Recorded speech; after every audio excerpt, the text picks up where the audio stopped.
All right, I do apologize for those of you who were watching the one before this and now have turned onto this. Maybe you're watching it after the fact. We had some technical difficulties, but now we're back. And hopefully we can get Marty back and Anthony back as well.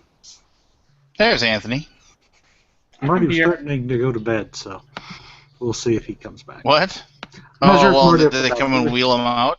Yeah, they were threatening to take his pudding.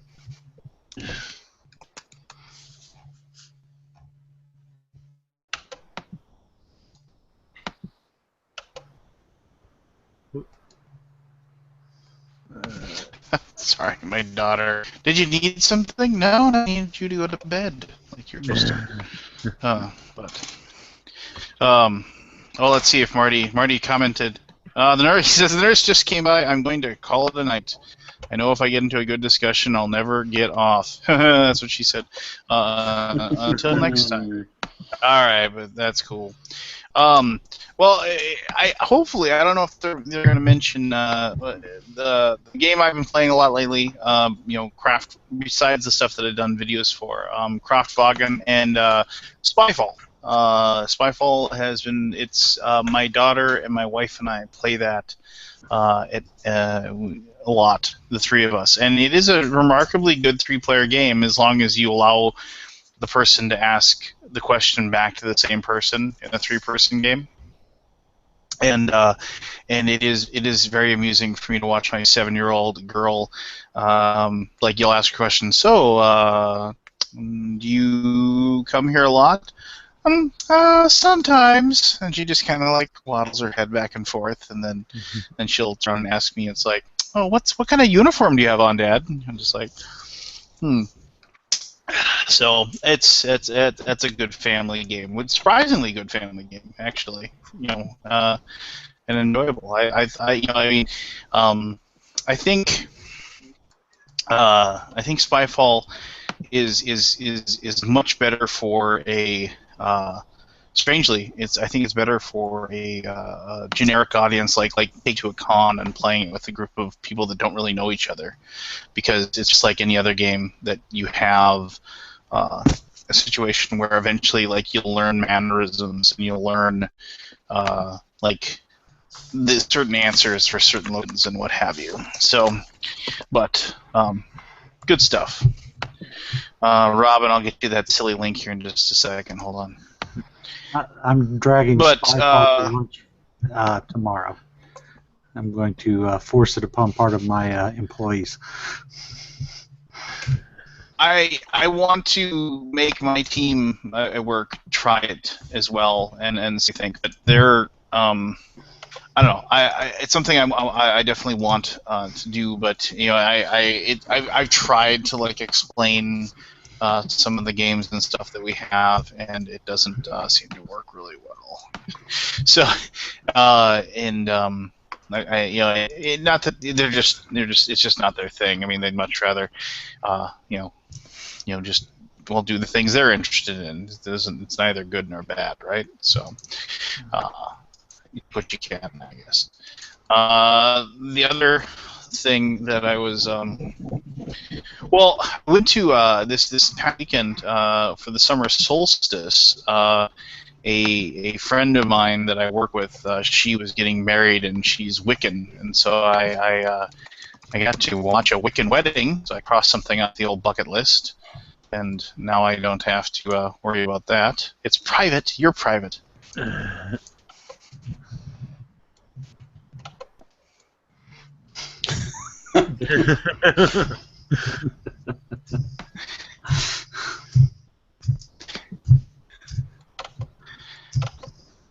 If it was private, are you on here? Who's making jokes? Yeah,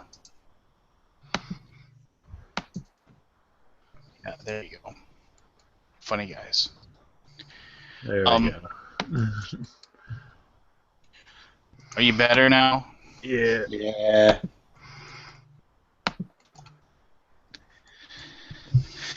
But anyway, so Robin, what have you been playing lately? So yeah, I've revisited a couple of slightly older games like games that have come out in the last year instead of playing Call of the New. The new game I played for me was Armada, Star Wars Armada, and the other new game I played was Flip City coming out from Tasty Minstrel soon. They had some pre-orders up on their website that you could order it, and they're sending it direct from China this time, shipping direct from China. It's an interesting trial that they're doing on the small games. See how that works out. It seems to work fine for me. I got it last week. It worked out fine for me too. But other than that, so Star Wars Armada, in two minds as to whether I prefer Armada or X-Wing. The trouble we've had with Armada was we kept playing rules slightly wrong. Like with the small fleet, what are they called? The small ships. We weren't letting them follow with the big ships when they move off, so it became an impossible race of cat and mouse. They could never catch up, and it kind of ruined the game at that point. But we'll play it again with the right rules, and hopefully it'll improve it. And then I'll be suckered into buying it. The old games I've revisited were Battlelore 2nd Edition, Guildhall, Lewis and Clark, and Roll for the Galaxy. The other ones I've been playing this week. I got a couple of games in. Go ahead. Well, hold on one second. Armada kind of, I kind of saved myself actually with Armada because a buddy of mine who is a huge X-Wing fan, I mentioned I had it and I was like, I played it and I was gonna be like, pick up the actions or whatever, and he asked to borrow it, and I was like, oh yeah, that's cool. And then promptly it took him like 2.5 weeks for me to get it back. I finally got it back today. I haven't had it for so long, and during that time, my itch and my want to like go out and buy all the ships and everything has disappeared. And so since I got forced to quit Cold Turk, now I don't have to spend a bunch of money on all the extra ships. So I'm proud of myself at this point. I got to say, the Wave 1 ships, I don't really like the look of them. The one with the Star Destroyer, which has had a bit broken off the top, the pointy bit broken off, and then that kind of thing that looks like a mold for a Fraggle Rock puppet for the Rebels. That's a weird looking ship, and they aren't really doing it for me. Obviously, when the Falcon and the Slave 1 and whatever come out in Wave 2 or whatever, they might be interesting, but feeling kind of the same way with the X-Wing as well now. Got the ships I want. Which one did you like better, Robin? The X-Wing or the Armada? I actually think the Armada gameplay is probably better streamlined. I think they've learned from X-Wing. The first set of rules they came out where they didn't have the kind of pilots all sorted out, so suddenly the expansions came with all these new pilot rules and stuff like that. Felt like to me that they should have done that from day one with X-Wing, and so they missed a trick there. But they've been able to include those kind of rules with Armada. So I think Armada is probably the better game. Okay. Yeah. I was going to ask. This is going to sound like I'm being a little bit of a jerk, and I'm not trying to be a jerk because I actually like Gilhova. But are we going to make sure that we don't have any digressions or anything during this particular? I read his thing today, and I think he had some very, very excellent ideas and good ideas. And I think if I was doing a professional podcast or trying to do a professional podcast, I would only adopt a lot of the ideas that he has. But ever since I started doing reviews and being told that mine are too long or I nanner on about nothing or whatever, I've just always said this is the way I'm going to do it, and I'm not going to change. And much like this stuff, like with Google Hangouts, stuff like that. I never actually try to do a real podcast, if you will. But I don't know. It's just I know kind of got in an uproar or whatever. But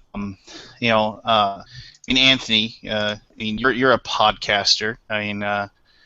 What did you think? What's your opinion? Everybody has an opinion, and that's Gil's opinion, and people who took offense by it, that's their opinion, and that's all fine. I have said from the beginning that I'm going to do the show the way I want to do it, and if you'd like to listen, great. If you don't want to listen, that's fine. I don't do the show. You made the comment of being a professional podcaster. If this was my job, and I was getting paid for it, then yeah, I would do it a certain way. But I don't get paid for it. It's like we don't get paid to do this. So if it goes for 3 hours and for 25 minutes of it I talk about something that happened, at work, fine. People I think the fact that, one of the comments that Grant Rodiak made in response, but he said he hadn't read Gil's article yet, but he says what he likes in podcasts he likes the personality is one of the things he likes in it. And I enjoy that too. If you're so rigid and you sound like you're scripted and all that, you're not entertaining. Be yourself. Anyone who meets me, who's never, met me before or talked to me out or just listened to the podcast, knows I'm the same exact person I am on my podcast. I'm not, a fake. I'm not. I don't change my voice and talk like my radio voice. It's it's me. That's me. I want to talk about games. That's fine. I want to talk about our kids. That's fine. I want to talk about how my wife is annoying me. I'm going to do that. That's what we do. And every podcast doesn't need to be the same. You don't need more than one podcast. Yeah. But let's be completely honest. I mean, you say when you it's like the people that meet you, or it's you. Well, yeah, but the first time I met you, I hated you. So what does that tell me? I'm sorry. No. I kid. But no, I agree. It's one of those things where okay. This is kind of a digression. I apologize, but it's kind of like I've always said. And I've always had the opinion that the more people out there that are putting their voice out there and getting the reviews out or podcasts or writing a blog or whatever about game hobby, the better. And now the board game hobby is growing. I mean, it's nothing compared to when I first got into it. It's huge now, and comparatively, but I finally kind of reached that weird point where I think that there's a little bit of stagnation in the board game media. It's starting to creep up, and I'm not saying I'm so much better. I've always considered myself a hack when it came to the stuff that I do. So I don't I don't put myself on a pedestal about it at all. But it's weird. It's like there are tons of people out there right now doing the stuff that we do, and that's cool and that's great. But it's some of it just I don't know. It seems to be like there's a fair amount of it that I think an article like Gil's is actually kind of needed in a way. To try to help those people that are trying to get their start and their underneath them or whatever, and to get to that point. I mean, I don't know. I mean, maybe I'm wrong. I don't know, but it's I can remember when I first started to try to make videos. I was using the I had a digital camera that had the video function on it, and I was using that. And of course, if you know anything about that's horrible video quality. And that was the route that I was trying to do. I mean, and it was I was trying to, and that was my first stuff that I ever did, and it shows. But and it's one of those things where you can't really, I don't know. You have to kind of. I think there's a greater expectation of quality now than there was before. Yeah, you're right. There's a greater expectation of quality. Yeah. But who defines that quality? That's my point. But anytime these conversations come up, who defines that quality? Because some of the people who no. But here's the thing. All right. What constitutes quality? Watching a video for a couple extra seconds while the card you're trying to show the camera comes into focus. Should that be in there? You know, people want are looking for this Well, perfectly I polished hope thing. so, because that happens in every single one of my videos. No, I know. sincerely hope that's I know not that, a problem. and I'll say, like, for a while, like Tim Norris from Grey Elephant Gaming, he was doing, instead of trying to focus in on cards, he was inserting the images of the cards, which took like forever to edit and put them all in and do that stuff. I do that. It is a pain in the ass. But you're not getting paid for it. You know, as long as you can convey what it is you're trying to convey, you know what? It does not have to be perfect. I'm sorry, it doesn't have to be perfect. As long as you're entertaining, and you know you have half a brain, you know anybody can do this. And I've always said anybody can do this. But the problem that people have, and this is what I see all the time when I see it with a lot of people, you know, who are starting out, everyone is concerned with their numbers. You know, I know how many downloads I get, okay? But really, it does not matter to me. I don't sit there and go, oh, wow, we went up 15%. Is it cool? Yeah, it's cool, but you know what? I like to see the same people coming back, you know, and a few new people joining in. That's what I like. I mean, when Joel and I get together and do our like 2 or 3 podcasts a year, and they're just super long. We started them out last like 5 hours. There's a handful of people that we get emails from, like saying, when are you guys going to do it? You know, like they say, when is your Gen Con preview coming? I mean, there's this one guy, Stuart, who says, you know, it's like, you've got to talk about wrestling for half an hour. He's like the one guy that wants us to talk about our wrestling and like the things that we find interesting about wrestling. And like if we don't do it, he gets really upset with us. But that's cool though that you've made that connection with, you know, even if it's just a few people. It's like, you know, and shameless plug here to our regular listeners to this, you know, misbegotten child of our minds. You know, we have our half a dozen people that tune in every week to listen to us rant and rave and talk about whatever.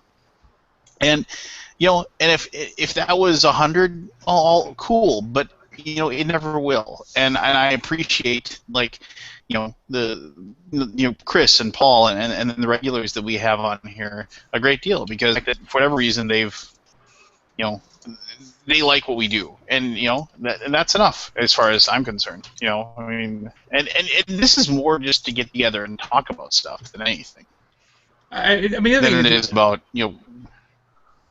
Yeah, if you look at it like music, all right. We all have a indie band that we really like, that are not huge. You don't hear them on the radio and all that, and they have a group of fans that absolutely adore them. You know, they buy all of their music on, you know, they go to the local show. You know, the show's an hour away. They're going. You know, $20. They're playing in a little tiny venue and all that. And those people are fans, and they keep coming back. And anytime, you know, something comes out from these people, they go and they get it. They don't have to be Springsteen. You know, they don't have to be a big, huge conglomerate, and everyone in the world knows who they are. You know, because the problem is that once you become that, you lose a lot of those diehards. And I like being this small indie guy. I like having my fans and the people who like what I do. I don't need you know 100,000 downloads and go, oh, I'm the most downloaded show. Who cares? I mean, we have so Cardboard Studios, who don't know it, is run by Anthony, and underneath that there's the Cardboard Jungle as the kind of daddy company, if you like, and then there is three podcasts, right? 2 more. We're only 2 now, Rob. It's you guys and Boards Live. Okay, but when we started off, there were 3, and we all kind of started off at the same time, and the figures for the other guys have grown much quicker and heavier than our figures have, and I'm not bothered about the figures particularly either. It's nice to know, but what's better than any of that is getting the text or the emails or whatever saying, hey, we really enjoyed that show, or that topic you discussed about was really interesting. And I mean, I'm looking through what Gil wrote as those 5 points of making a good podcast, and our podcast fits the majority of the profiles that he's outlined. You know, we get straight to the point because we only discuss one topic. We never discuss what we played that week and stuff like that. And I think that maybe makes it a little bit more cold, if you like, and not as friendly to new people. It's less chat and more formal. We have a point now, and so we get to that. And one of the things he mentions is edit. Well, when we started out, I was doing 8 hours minimum of editing per half-hour episode. Now I've cut that down to maybe around about 5 hours. And still I'm never happy with the quality of it. One of the hardest things of all is getting a sound to balance between the various people. And I mean, that's a nightmare. You can spend forever doing that, as you say, Anthony, trying to be a perfectionist about it. But at the end of the day, sometimes you've got to go, enough is enough, and get it out there. And if you're recording in the same room, like some podcasts get to do, you know, your sound quality is naturally going to be better because everyone's recording in the same conditions. Right, and we're recording across 4 or 5 different countries. Right. At a time. So that's the only way to be able to do it perfectly, so everyone sounds the same, is if you like a podcast with people who do not record in the same place and you do not like the sound, contact them and say, where can I send you money? Because I would be more than happy to buy the same computer and the same microphone and the same headset for myself and Paul and Matt, so we all sound exactly the same. And we can all build a little same size recording studio, so we're all in the same exact, you know, acoustics and everything. But this doesn't happen. That's not a reality in this world. You know, Tom and Eric have been doing this for a while. If you go back and listen to the first few seasons of Dice Tower, the sound quality is crap. Mm-hmm. And Tom will tell you himself because they were recording. I believe they recorded originally in a church that Tom was working in with like whatever they had there, you know. And then they started recording in his living room, you know. And again, yes, quality of things have changed over the years, but you can't expect people to go out and buy $300 microphones. Yeah, I mean, not even just starting out, but even after a couple of years, like I can't fathom spending $900 on microphones for the 3 of us on the show. Yeah. I mean, Eric Summer, he sits in a soundproof booth when he records. I mean, admittedly, he's got that because it's his profession now.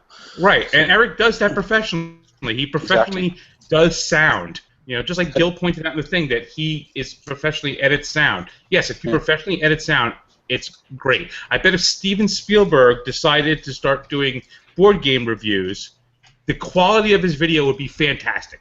Yeah. Well, look at cardboard. He mentioned cardboard as one of his favorites. Well, yeah, and Rich Summer has got a company behind that who's a proper big company who's able to provide the editing software and stuff like that should he require it. I mean, they're able to set him up with all the money to do stuff like that if they wanted. And this isn't network television. There's no set format that you have, situation comedy, you have half an hour.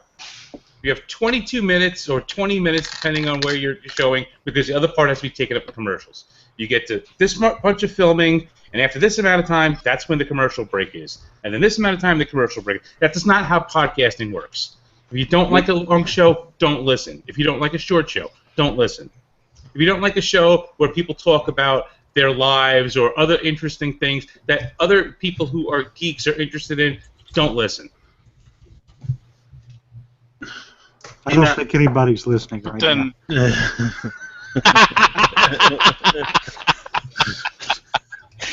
Well, that's just it. I mean, it's just like, when I first decided to start doing this, the whole idea of it was simply, we had a group of people that were in a group that we chatted all day, on our little Facebook group, and I finally just said, this is ridiculous. We might as well just, why don't we just once a week, get together and just talk about what is going on, and maybe if somebody else was in charge of this would be more like on topic, if you will, but it's me, and I am. I don't go on topic of things. I mean, it's like an idea of what I want to talk about. I mean, ostensibly, we were going to talk about our predictions for the Dice Tower Awards tonight. Maybe at some point we'll remember to talk about that. But But it's just I mean, it's whatever's going on. What's I just caught the tail. I caught the tail end of this, and I went back. Oh, everybody! It's the Grand Hayapuba himself, the guy who's got the website that's worth. Hold on. Let me check and see how much his website is worth today. We have to do the tracker. So, go ahead. In 2004, I did a podcast. I don't know if any of you guys listened to it. I listened to everyone because I love everything about Board Game Geek. It was the first one of the first 10 podcasts ever made. And I got interviewed by the LA Times, and I said, what radio station would give an hour or more to talking about board games? And the answer is none. Yeah. And that's the way it's been. That's what the internet gives you. It gives you the freedom to do the show you want to do, and who cares if it's 3 hours long? If you want to do the hour show that's like tightly focused and on target, and like all we're going to talk about is just the news and the board games, that's your show. If you want to talk about like what Anthony was saying, the personal opinions and the personalities that come through, that's your show, and you'll get an audience of people that are interested in it. And like he said, there's a lot of different choices now. So I don't know where I was going with that, but basically what I'm doing is it's the internet. Like, there's a lot of different types of things, so not everybody has to listen to all the same stuff. No. I haven't read Gil Hoba's article. Oh, okay. I assume it's basically. And I'm not. Well, I'm not bringing it up to try. And I don't want people to take this as like I'm trying to like bash on Gil. I think, like I said, if you were just starting off and you were trying to figure out what you want to do and how to get an audience, I think a lot of the things that he suggested, but so please don't take it like that. And if Gil hears this, I hope he realizes that I'm not taking him to task over it. But it is a weird situation where we have very few people that is the very people that do it for money or whatever. I mean, it's just like you because you really can't. I mean, unless the handful of people that can actually make a living at this, is a very small percentage of people. So I only know one. Oh, and in case you're wondering, your website's worth, according to Webuka, your website is now worth 11.1 million. Oh, that's up. Weird, because that's a huge. Yeah, but webvaluecheck.com has you right around 4.9 million. So I don't know what I think Webuka might have lost their minds or something. So I'm sorry. No, I read it wrong. It's 1.1 million. Webuka thinks your thing is is worth nothing. Oh. 1 point. Write them a stressly angry email about what they're saying your website is worth. I mean, here's the thing. Back in 2004, there's definitely some good points to this. I'm only scanning the article. It's very long, so I'm just scanning the points. But this is basically the talk of a radio editor. Yeah, and even halfway down he says that. It's a person who wants, and I don't think the internet was created to do that kind of stuff. I mean, I'm not saying some of this stuff will definitely help people, and it certainly will. Especially with like sound quality and stuff like that. But editing yourself down, like, I love the fact that people don't have to do that. That was my take on. We never edited the Board Game Geek podcast, Geek Speak. Very rarely did we edit. Yeah, and it's one of those things that it's about being yourself. That I've been on other podcasts that not only heavily edit, but stop and re-record things. Yeah. So when you meet these people in person, they're not so eloquent. I think it loses the life. Right? Like there's a couple of review shows on YouTube that do edited reviews, and I can't watch them. I like it when it's natural and free flowing. I mean, that's personally me. Some people may like that. But when you're just like off the cuff editing, kind of like a Lance style. Off the cuff, like okay. I watched Lance for like 2 hours talk about a card, this card game. when someone's reading a script, honestly reading a script, it's like it just kills me. I appreciate that, but I mean, like, I remember, like, I was gonna say this. I remember when I had an epiphany, like 3 years ago or 4 years ago or so, and I was sitting down to do a review or whatever, and I started up my video camera and trying to figure out what I wanted to say as far as my introduction or whatever, and I was kind of running through it in my head because I don't write anything down. I mean, maybe I'll write down a couple of notes as far as a couple of rules that I got stuck on or something, but almost nothing. And most of the time, 0%. I'll have the rule book handy, and I'll stop and I'll look at the rule book to make sure I get a rule right, and I'll edit out that little 2 minutes of looking up. But I would do my intro. I'd stop the camera. I'd set up. I have the game usually set up in front of me. I could do the stuff, like as far as how to play it, and then I'd put the camera back down, and then I'd do my conclusion. And like 4 years ago, I said, why don't I just do the intro and the conclusion all at once? Just stop talking for 5 minutes, and then just do the conclusion. Pretend to do a cut. Yeah. Yeah. I was just like, and I was like, how did I not think of this 8 years ago? Wow, The first time I ever sat down. You did 8 years of like non-cut, like setting the camera up twice. Well, no, I mean, I've only been doing it for like 8, but I mean, it was a good like 4 or 5 years where I would just be like, all right, I'm done doing the intro. Now to maintain the flow, I better stand up so I can like continue like I did before. Yeah, I did my 5 little crappy videos, and I made that mistake one time. I'm with you, Keith. Well, here's the funny thing, though, Lance. I know Robin does it on his show, but not a lot of people do it. We actually start recording and do the intro first, and most people actually record their intro at the end, so they can intro what they're going to talk about, and we don't know what we're actually going to talk about.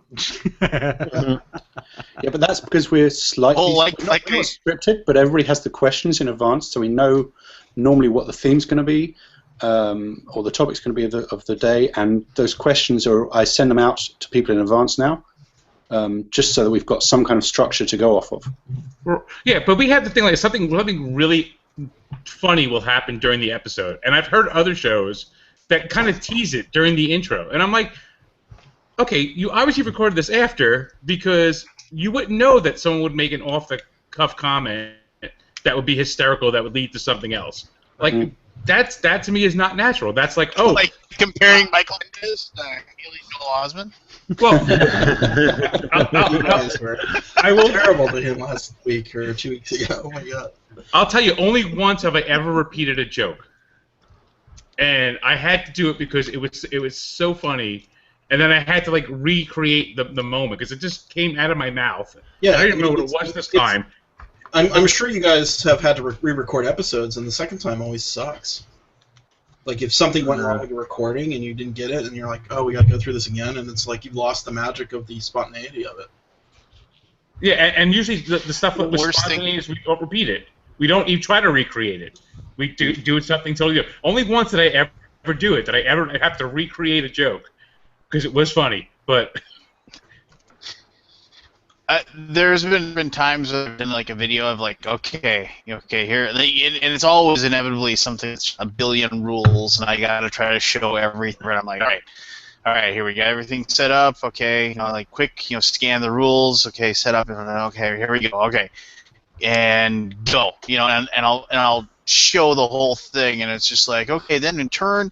And then section 5 now we actually do our actions and then the wrap up in 7 and I get done like 40 minutes of me talking, constant gameplay. Oh, thank God that's done. And now look, I forgot to turn the camera on.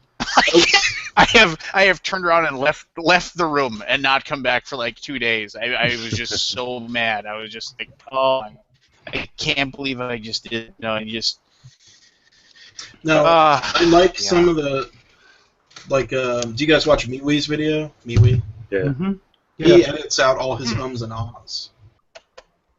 And it's interesting how it goes. Like, it's it's still pretty, like, free form and everything, but heavily edited. He edits a lot because you don't even see like transitions from grabbing dice or anything like that. He must be spending 2-3 hours on a 30-minute video just to edit out everything.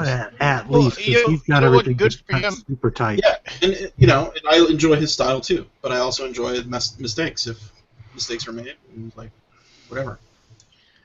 Did you guys talk about that? Good for him for having the ability, but man, no, we haven't. But I mean, heaven knows, I definitely make my fair share of mistakes when I'm doing things. So, and I hopefully catch them, and I just and if somebody's nice enough to let me know that like I made a mistake, I definitely try to put an annotation in, but I won't go back and redo it. I mean, it's just, I don't know, maybe I'm a horrible person. So I have to, today I got, I'm not going to say the name of the person or the name of the company that sent me this email asking if I wanted to take a look at their game. But the very beginning of the thing, and let's be completely honest, it's probably this person speaks English way better than I speak their native language. But I'm sorry, Dear Viking sailing on YouTube. That's what it opened up with. I was like, what? It's like, we are, and we'd like you to preview our game, and something. It's like, and then, we visited your website and YouTube page. Well, I don't have a website, so I don't know where you found my website, but okay, good for you. We visited your website and YouTube page, and will sincerely appreciate to work with you. Okay, well, fine, whatever. So they've checked out my stuff. They kind of go on, we like your style, that kind of thing, or whatever. And then it gets to the end, and they're like, it's like they're talking about who they're going to they have a certain number of their games that they have to send out for people to do videos, and it's like, but it's like all of a sudden then they're asking me to like basically apply to be the one that is to do the video, and then they said, are you? This is what I said. Are you going to write an article or tape a video for presenting the game? Well, first of all, who tapes a video anymore? And if you watch my stuff, you know that I don't write anything. Will your preview include a playthrough? Well, once again, if you watch my stuff, you know, and then where the preview will be published. Well, once again, if you've gone to my website that doesn't exist and my YouTube page, I realize it's just a cut and paste job, but it's just like, maybe you're publishing it on Betamax. I like the Sailing Viking. That's awesome.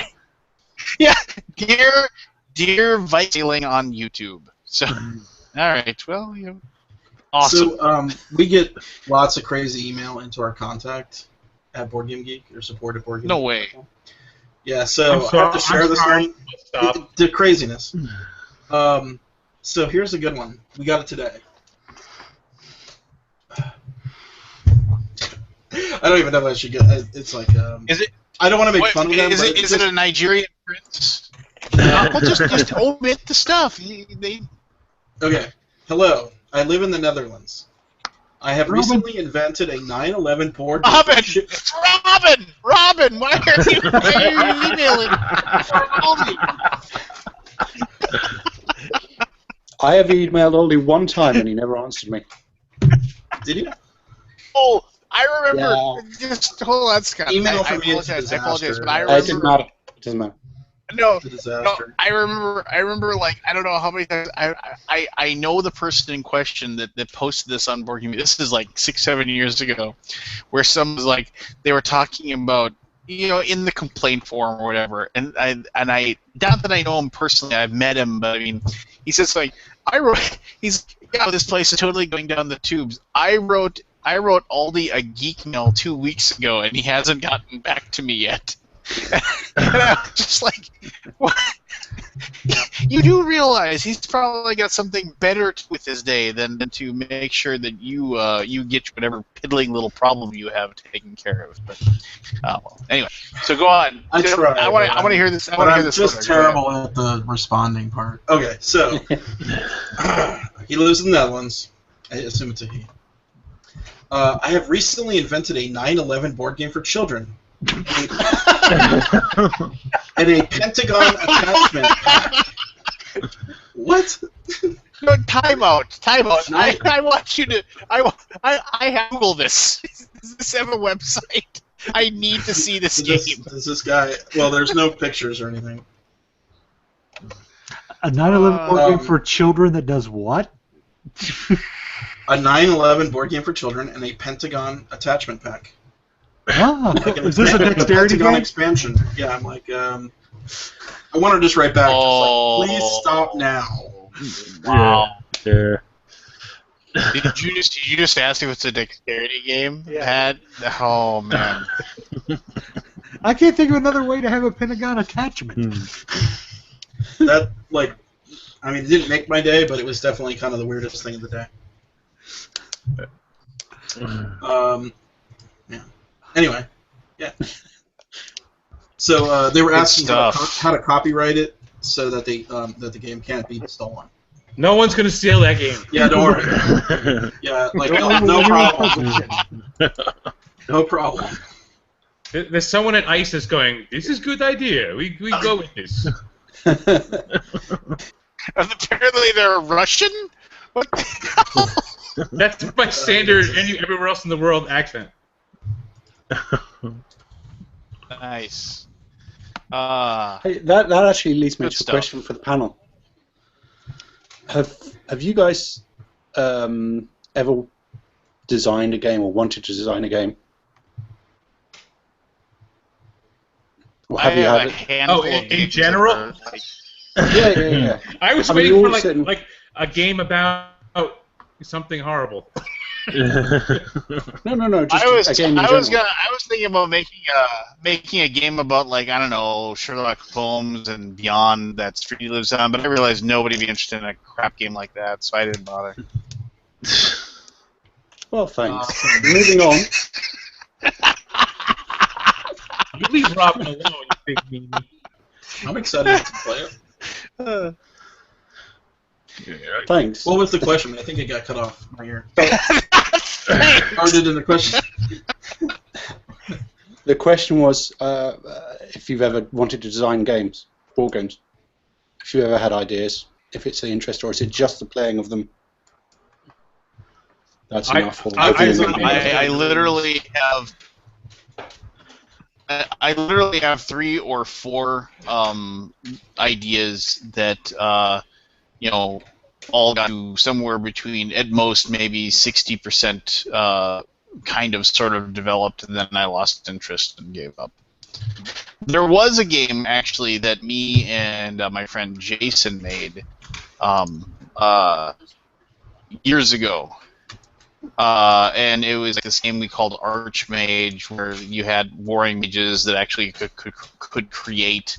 We had like square tiles, and we could create land, and then you could summon different creatures, and you do battle, and you had to take over each other's castles and stuff like that. And we actually played it with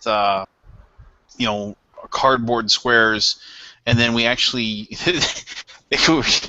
We played it on a bulletin board, and then you put the pins were actually we had different colored pins, and the pins were the summoned creatures, and then you'd stick them through the cardboard pieces of the terrain, and that's how you created the world and everything like that. And we had it was way too complex for what it was. I mean, it was just like we had over 150 different spells, and you had to research the spells, and you had to research improvements to your warriors. And then the terrain would affect every single race in some way. So, like, if it was a forest, it affects the humans like this, and if it's an elf, and it affects the elves this way, and it affects the lizardmen this way. It's something like 45 different races, and it was just one of those just a horrible little goblin of an idea that we created. And it's just like I've always thought about trying to streamline that and actually make something we could do.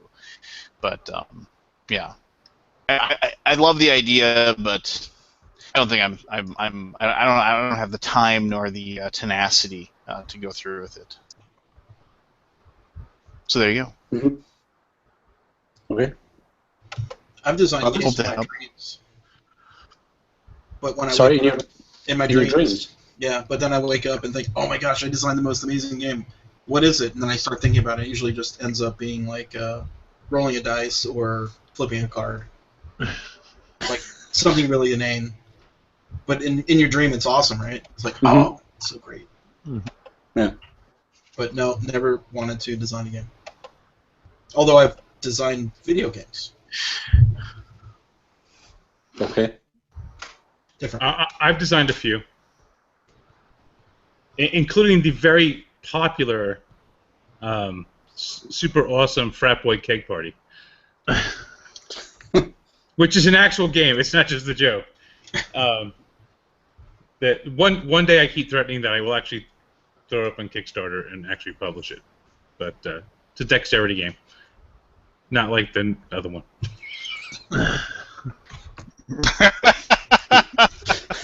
Is it, Anthony? Be honest. Is it your 9/11 game that's just been rethemed? It's a variant of beer pong. No, actually, it has nothing to do with beer pong at all. It is actually there's a video out there somewhere if you look for it.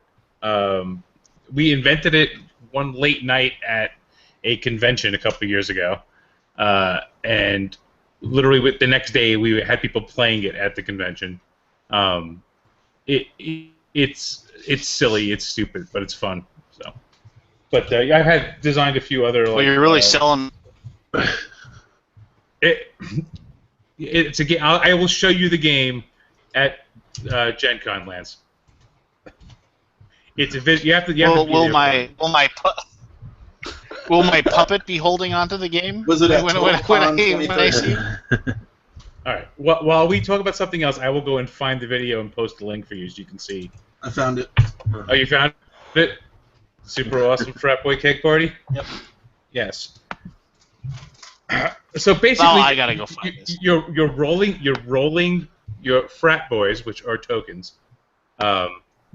If you get your guy to stand up, you score a point. Now you're both rolling your guy simultaneously, but in order to officially score the point, you have to stop rolling, yell "dude," point at the guy. The guy you're playing against has to stop, acknowledge the scoring by high-fiving you. Then you can continue. Are the red cups included in the game? Red cups are included in the game. If you ever roll all your frat boys and they all are in the passed out position, you have to switch the hand that you're holding the red cup in.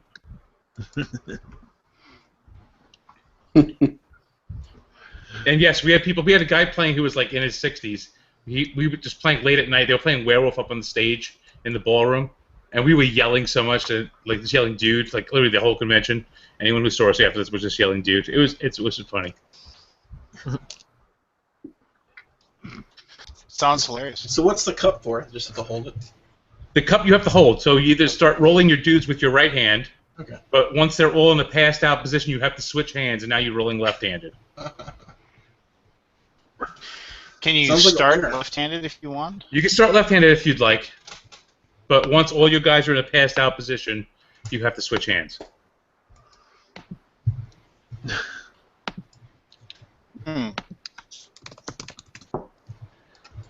Super awesome Frat Boy Keg Party, and we also have the Drunk Chick expansion, which is an actual thing also, and that's not a joke.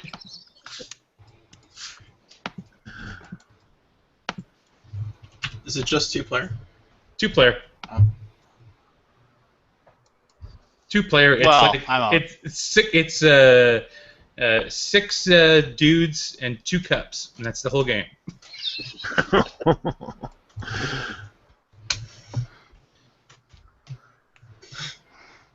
Did that come out before that video? No, not two. No, 2 cups. That was yeah. That's not the same kind of thing. That's my other game. I hope. I'm partnering with someone in the Netherlands to get that one out. He said it's in line right after his other game, his children's game, gets published.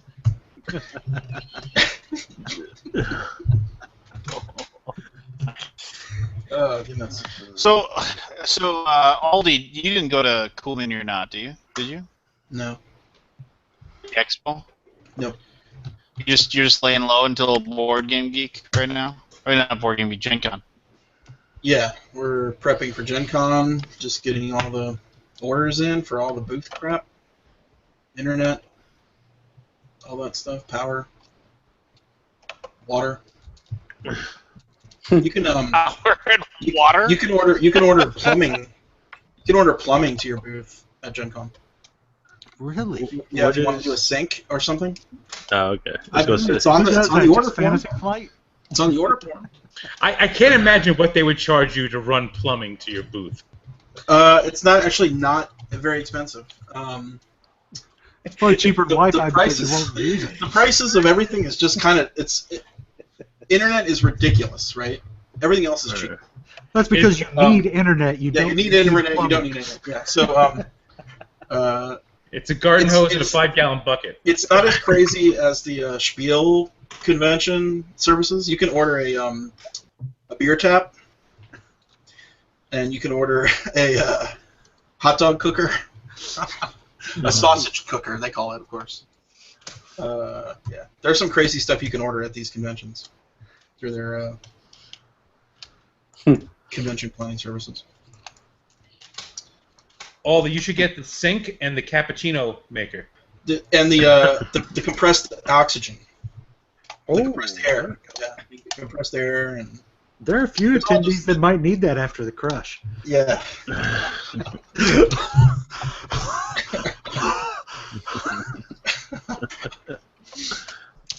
I gotta ask. Who's seen out? Am I the only one? Say it again. Who's what? The movie Inside Out. I've seen it. The new Pixar movie Inside Out. Yes, I went Saturday. That's the one where they figured out that feelings have feelings? Yes. Oh yeah, the Pixar. Did you guys see the Pixar summary of all the movies? No. Toys have feelings. Robots have feelings. Fish have feelings. Yeah, I did see that. Feelings have feelings. You can make jokes, but that is a really good Oh movie. yeah, no, I love Pixar movies. They're awesome. I have not seen this one. I have not seen the past few actually. My children did not like it. No. Is it not a kid? Really? My kids both did not like it at all. It's a little heavy, and it might for some kids go too long between the funny, and then like when it is funny, it might feel like it's just kind of being like ham-fisted in just to alleviate some of the heavy. But my daughter really liked it. I think it because I think she whenever she really enjoys watching like shows and stuff that have girls that are around her same age. I mean, and she's almost 8. She turns 8 here in July, and this has an 11-year-old girl. And strangely enough, an 11-year-old girl named Riley from Minnesota, and I have an almost 8-year-old girl named Rylan from Minnesota. No way. So she felt. Wow. Yeah. So she kind of. Yeah, so she felt a little like kinship, if you did. But that is yeah. I mean, it didn't like I said this earlier in a Facebook post, but I mean, it didn't make me like super heave, ball, cry like Up does. I can't watch the first 6 minutes of Up because it just doesn't. Oh my god! That opening of. Yeah, it's ridiculously sad. Yeah. Like what? The opening of Up, it does not play fair. If I hear Yeah, if I hear the music, if I hear that, well, Toy Story doesn't play fair. When You Still Love Me, that song about Jesse and the girl, you're just like, oh my goodness, you did when you used to play with me and whatever. And have you not? I'm going to digress. So I'm going to stop myself. But I'm going to come back to that. But Inside Out, it like, and I'm just going to say this. And maybe it sounds like a line, or it sounds like, but it's one of those things where as we were driving home, she had like a lot of questions about it. Just like kind of talking about because it's all about this 11-year-old girl who just can't get her feelings sorted out, and she can't explain why she's sad, and she can't. And the thing is weird is that like there's a lot of times when my daughter gets upset, and I'm trying to like and before like I have a son who's like 3, and when he's upset it's because I'm hungry or the cartoons got turned off. It's pretty easy to figure out. But she's kind of getting a weird spot where she's just got a bunch of things rolling around in her head, I'm guessing, and I ask her, what's wrong, and she just says, I can't explain it, and it's like, and for me, it's just, it's crazy to me. I always say that, but then I think about it, it's like, I'm 43 years old. I've had years and years and years of processing my emotions and figuring out why I feel a certain way about this, that, and the other thing. And it's easy for me to put that into words, and she has no clue. I mean, she just doesn't have it. And actually, and for that reason, it kind of taught me something. And it kind of opened my eyes to that idea. And it actually was kind of a nice moment between my daughter and I, because we made an agreement. And I said, if you just can't explain it, just don't worry about it. Say, we'll talk about it some other, and she was really happy about that. And so I think the movie's brilliant, and I think it makes me angry that since it's animated, it won't get considered to be like for like really major awards. Yeah, for Best Picture. I mean, it's yeah, you never know. They do 10 pictures now, right? It's 10 films a year, so it has room. Well, no, they for up to 10. Oh, up to 10 is not. They can do up to 10. Okay. So it's just like, so if the Academy decides that there's 10 that are worthy. I think that's a good move. But no, going back to what I was saying was in Toy Story 2, the whole thing of When You Still Love Me, or the thing about Jesse, a ton of stuff. The people are brilliant, and if you can read all kinds of things that they actually tell you. They're like characters that are going to be in the next movie will appear in the movie before, and they kind of like it's you can spot it. But one of the things is that the girl that plays with Jesse and and having fun with it, it's Andy's mom. And they actually they tie it together with, like, you find there are things that are in the house where Andy's living that are in the same house when the girl that plays with Jesse has, and they're in the same house, and so it actually, like, it kind of came full circle, and it's just like so the toy actually comes back, home, if you will. So kind of neat. And in like oh no, one last thing. Okay. In the first one, okay, one last thing. If in the first one with the evil kid who lives next door, his carpet in his house is the exact same carpets in the movie Shining in the hotel. So there you go. Dun dun dun. Mm-hmm. So anyway, you're non sequitur. What do you think of the Netflix website redesign? I just went there and I did not like it. I haven't been on it. Yeah, it's wacky. I haven't been on either. It's basically like iTunes.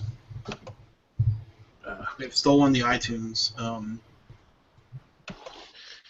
stuff. Not stolen. Who goes on their website and does? I realize you can find more stuff. You can search better if you go to the website computer. But man, I just use the search function on my PS4 or whatever it is I'm using. I watch a lot of stuff on my computer. Yep, I do. While I'm working, I'll have something going. I watched the abduction of Mr. Heineken last night. Kidnapping of Mr. Heineken. That's a sucky movie. What?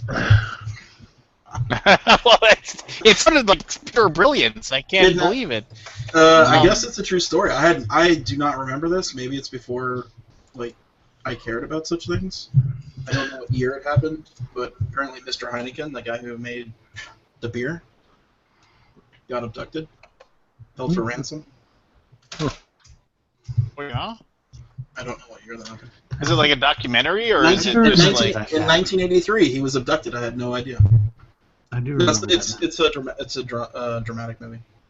It has Hannibal Lecter as the Mr. Heineken. What's his name? Alfred Freddie Heineken. Anthony Hopkins. Yeah, I had no idea that he was abducted. It just shows you like how insular the world was in the 80s, right? America. I never heard that.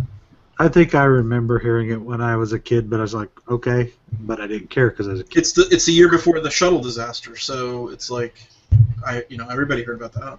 Well, yeah, I remember exactly where I was at when that happened.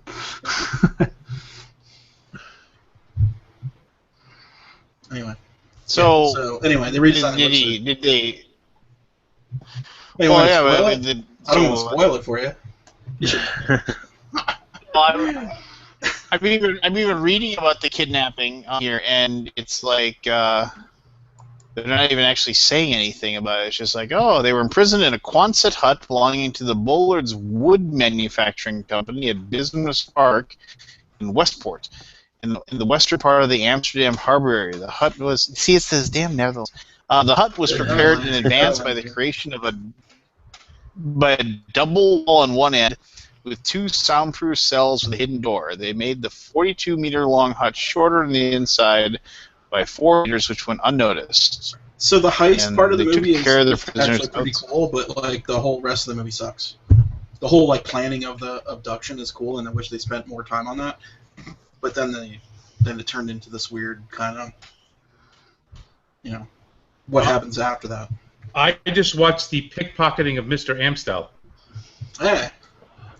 Man, all these beer magnates.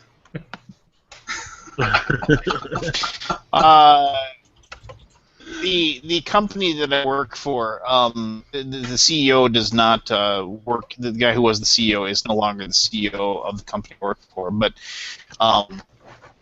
he actually was abducted from his home.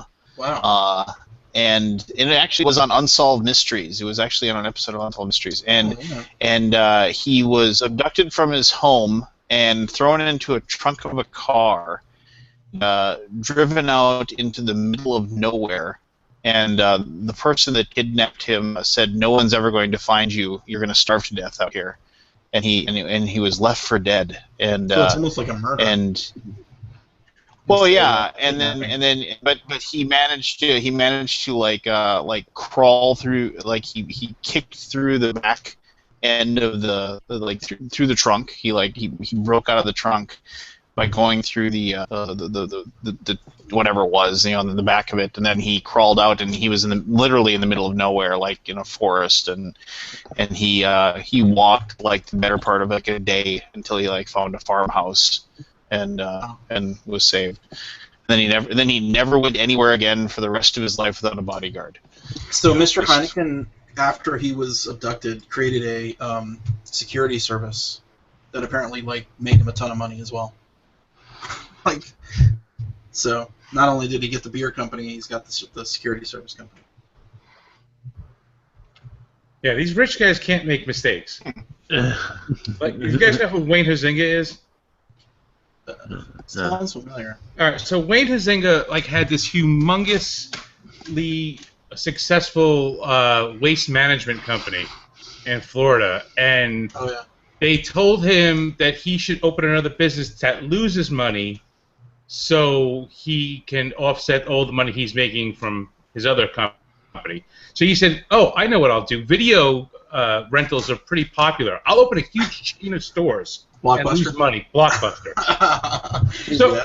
So he owned the Miami Dolphins. Yeah, wait. So before he owned the Dolphins, he needed another thing to lose money, and he decided he was going to bring a hockey team to Florida.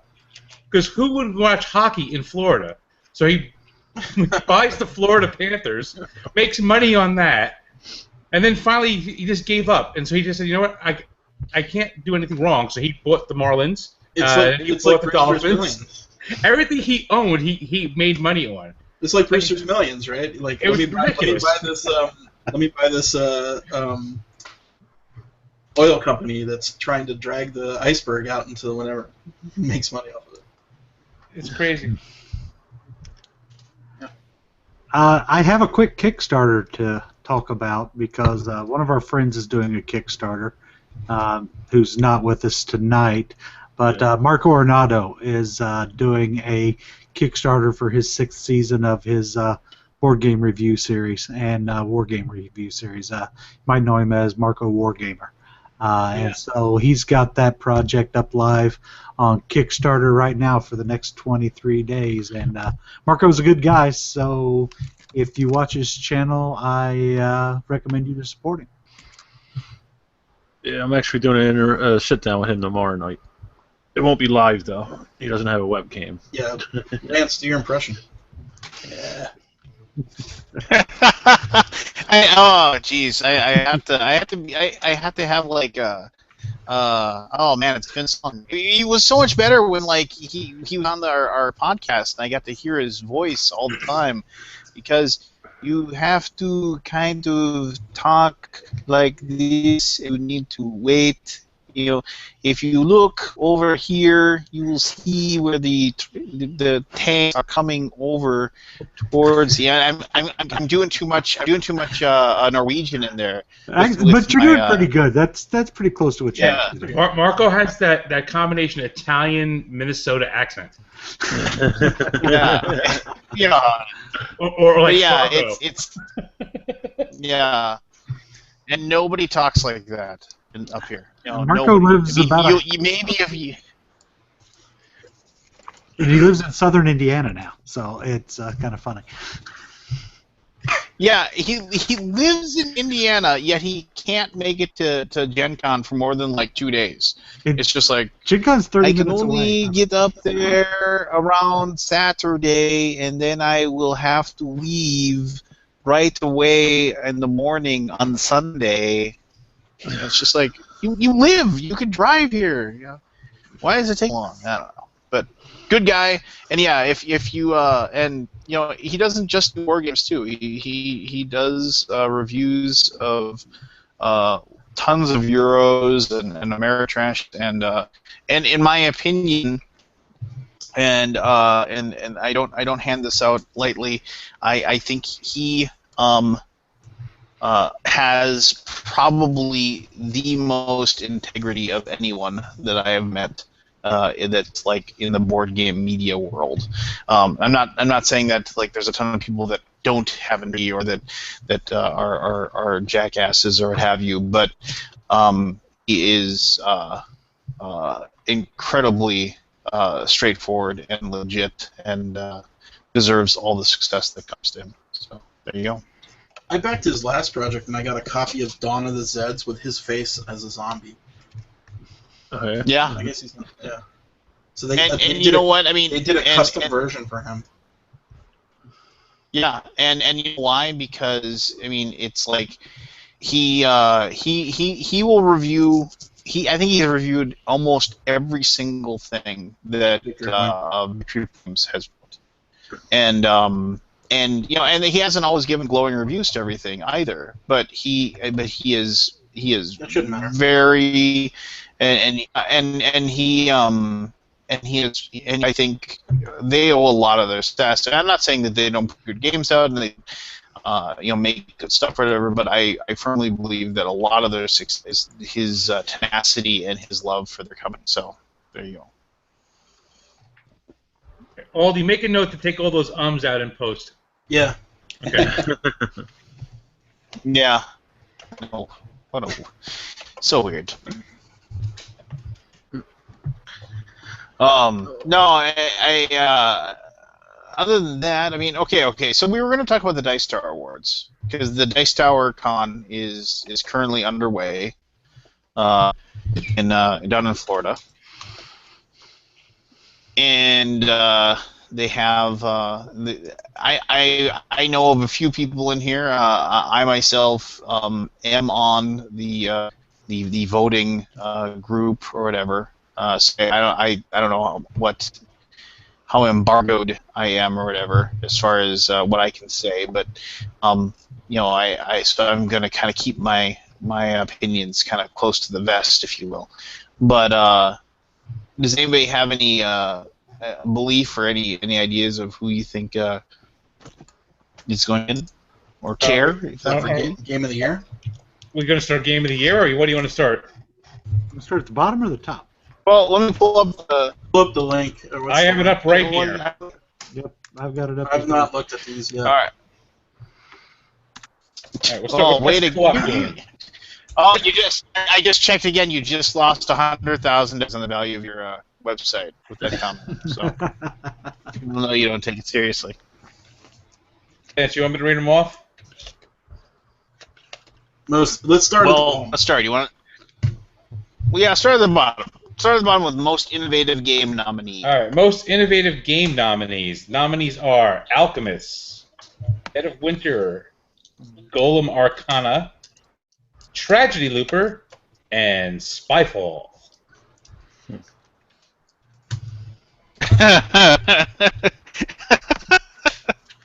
This was not a... Yeah, okay, go ahead. I'll say Alchemist. Are we just trying to predict? Yeah, I think we are. Well, I mean, if you want to give a reason why, of all of those, well, no, I'm not going to say anything because then that'll say who I voted for. The only other one that I think is possibly a chance is the Tragedy Looper. Yeah, I would say Tragedy Looper, but I think then I would have get up because it's more popular. But I don't think enough people have played that game because it's very hard to learn that game by the rules. Yeah. And I don't think Golem Arcana will do it. I'm casting my vote for Tragedy Looper. I think it was one of the hardest categories to vote for. I think looking at what they have to offer is as innovative is going to be the key there. I don't think Spyfall is innovative in any way, shape, or form. Neither I think Dead of Winter is. Those Crossroads cards are just event cards. Golem Arcana is a computer game with a board on it. Yep. But what Alchemist does that's different is that's integral. The iPhone is integral to the game itself. Yeah. And what Tragedy Looper does is kind of totally unique, not seen in any other game with that kind of looping system. So I think it's got to be between those two. Yeah. I would agree. I agree with that. But Lance, for people who don't know, how is the voting committee made up? Is it like all reviewers and podcasters and critics? Oh, well, it's only the elite of the elite of the elite, and that's pretty much all I can tell you. So how'd you get on the board? How many people are on there? It's 80 or 90. I firmly... It's 90 people? It's definitely grown. It is by invite only. I was invited to it... Who does the invites? 5 years ago? Tom. Mine came directly from Tom. I can't speak to anyone else. So mine came directly from Tom. Mine came from Tom too, and I turned it down.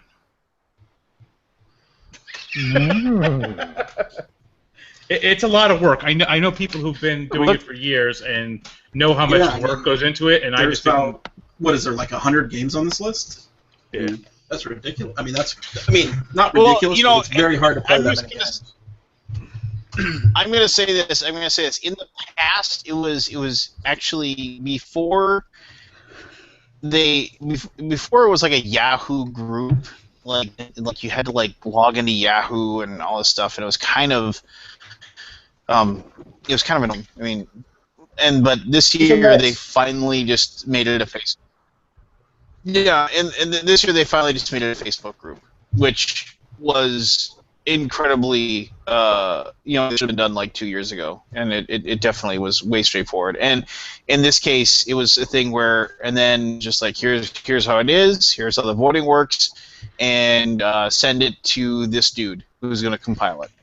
And the cool thing about it, is that the fact that it's just I'll give credit where credit is due. I mean, this is something that Tom has put together, and obviously right away it like probably wasn't like huge, but he has kept at it. And he's kept promoting. It has some feet under it now, and this is something that if you can win these awards. I mean, it's a big deal, and it's a mark of distinction, and it is something that people should be proud of if they win. I mean, Absolutely. So now, and it's just like, and I'll be completely honest. I am proud that that he considered me influential enough or knowledgeable enough of board games that I'm one of the people that helps determine it. So Cool. There you go. So 2-player. Imperial Assault is not a 2-player game. The skirmish. Oh. All right, so in 2-player, I'll read them out. The Battle of 5 Armies. Someone got in their plate. What? No, Aldi got put in his place there. Yeah, I've not played the skirmish. I've only played the adventure. All right. Do you want me to do the nominees as like John Travolta? Yeah. Travolta, baby. You got a Travolta vibe. Oh, wait a minute. Yes, wait a minute. Time. Anthony, we're gonna pick a different person for you to impersonate for each category. So, Travolta, this one. I'll do my best. The nominees for the best 2-player game: Battle of 5 Armies, Marvel Dice Masters, Avengers vs. X-Men, Star Wars Imperial Assault, Star Realms, and Warhammer 4,000 Conquest. Nicely done. That is awesome. Star Realms, no question. Star Realms or Dice Masters? One of those. Dice Masters collectible. All the reviewers are anti-collectible. Yeah. And the winner is Intraxenia Manziello.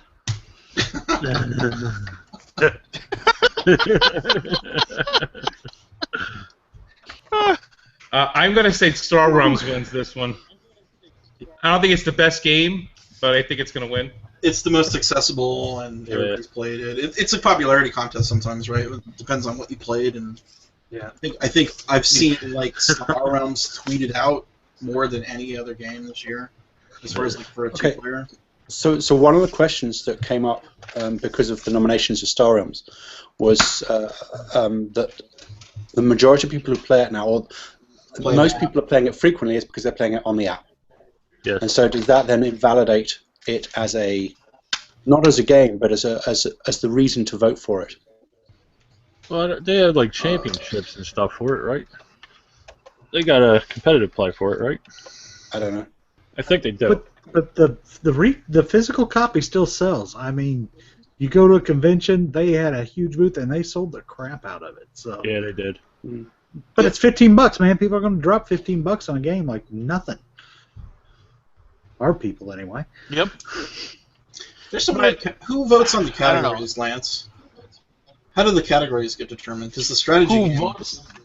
Well, every year somebody raises, like tries to like suggest like certain categories like best Kickstarter or and for the most part, in which category? We all do. It's like a nomination process. Oh, well, that's actually really interesting. It's basically the people get like, okay, this is most innovative, and then you can nominate anything you want. You could nominate 6 games for most innovative, but it dilutes it, and it makes it crazy. So you just send them in, and then I think, and I don't know how it works exactly because it's kind of behind the scenes and might be able to explain it better. But my understanding is that it's one of those things where I think it's number of nominations they get, and then they kind of pare it down, and then there you go. So we got to vote twice, I think, didn't we? There was a pre-nominations and then a nominations as well. Yeah, you're probably dead on there. So, all right, Walken for best strategy game. God, I hate you. Hang on. If you need to go watching a clip of King of New York or something, feel free, and then come. A very underrated movie with Walken. Is it on The Netflix? You haven't watched King of New York? All right, can I do this? I'm trying to work here.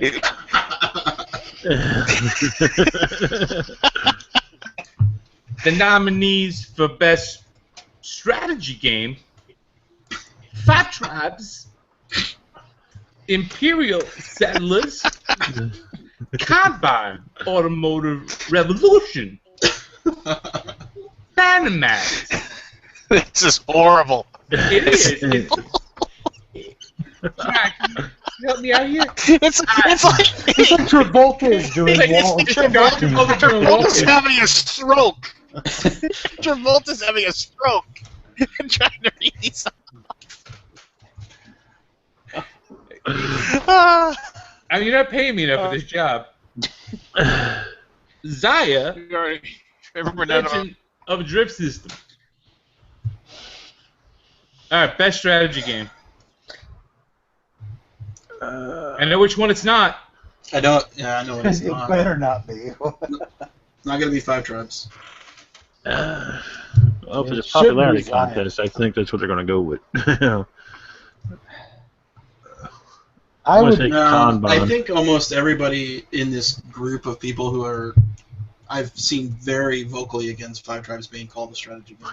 Yeah, that's true. That's just me, my observation. Maybe completely wrong, but I'm going to call Imperial Settlers, but I think Keith made- Panamax might go. Yeah, Keith made a. I don't think Keith Zaya made a is a great strategy comment. game. No. Agree. Zaya is an adventure game. No, Keith.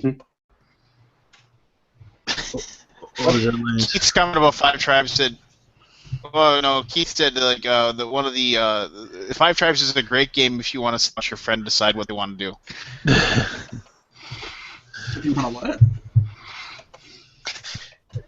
The AP that when you're trying to figure out how to get squeeze out the most possible points on a single turn is intensely huge in Five Tribes. Oh, okay.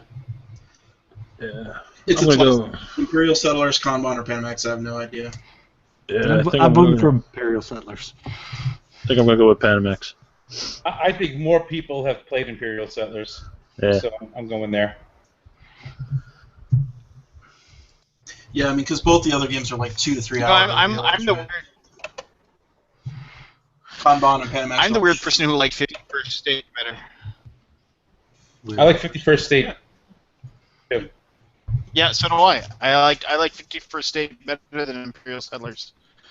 And then when I mentioned that, they said that they were going to actually do a deluxe version of it. Would make me very happy. Master Box. I'll say Kanban. But it could be any of those three, honestly. It's the only category where I own every game in it. So, I did. Nope, I don't own Panamax. All right, Anthony, best small publisher, like Kermit the Frog. Okay. The best small publisher, Medieval Academy, Paperback, Run, Fight, or Die, Star Realms, Zaya, Legend of a Drift System. you could have won Cookie Zaya. Monster. That would have been so much easier. Yeah. What, I say depending on the Zaya. combo. I say Zaya. Star Realms. What that guy pulled off Zaya. by himself, virtually by himself, Ah. is amazing. Yeah. I think he Yep. deserves it. I think Star Realms will win Right. because it smash hit. People are saying, well, if you're voting for yeah, I mean, I guess Star Realms everybody's played, right? But it's not supposed to be a popularity vote of what you Yeah. played for. It's supposed to be of who's most deserving of the actual award. Yeah, it's not least common denominator, right? Yeah, Right. one But if I'm going to of qualify the what things makes you said was best, that should. Yeah, one of the things Tom said was best components. The game could suck, but if it has great components, that's what you're voting for, not the game itself. Right, but who did the best job as a small publisher? A guy that did a Kickstarter game and ran a really good campaign, or the guy that sold a blue billion $15 games? Also via Kickstarter. Yeah, and retail. So, Zayad's not been a big retail hit like Star Realms. Yeah, sold out though. Yeah. He probably I'm made voting more for money. Zaya. I'd vote for Zaya on this category. Although I will have to say, Paperback is a very good game. Yeah. Yeah, it is. They're all they're all great games. I think Zaya, people would tell me he did 150 or something backer updates on his Kickstarter. It was amazing. Yeah, if you want to look at a Kickstarter how to do it, go look at Zaya.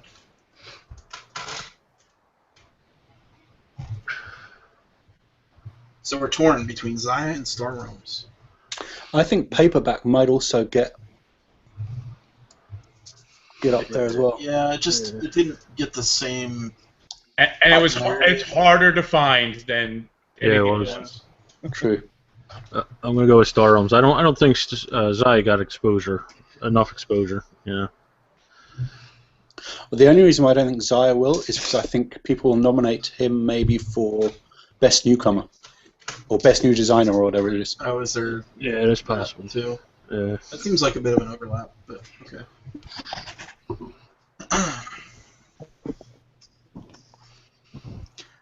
All right, Anthony, you're on again. Best party game.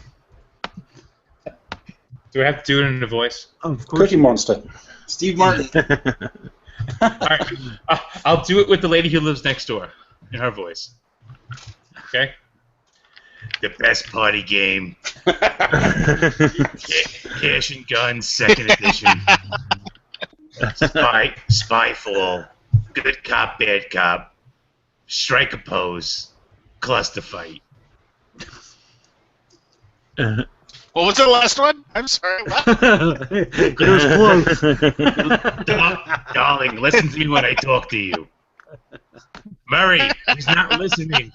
Murray, he's not listening to me. Darling, listen. Cluster fight. I think this one's going to be Spyfall. Well, was this at any other con than BBG Con before it got? You can't even play. Yeah, I mean, I guess if people played it at Spiel or BGG Con, Yeah, that's what. it depends. I have a feeling a lot of the makeup. people that voted played. Yeah, that's what I mean. Yeah. I think if they played it, they'd probably vote for it. But otherwise, it would probably be. I don't know the other games. I know Strike a Pose, but I don't know Good Cop. Bad Cop. I don't Good Cop Bad Cop, and it's. And I don't think game. Cash and Guns Second Edition made that much of a splash. I liked it. I know Cluster Fight by name, but I've not played it. I don't know anything about it. Yeah, I don't know anybody that's played Cluster Fight. Why don't you kids today play nice party games like charades? I know. Spyfall.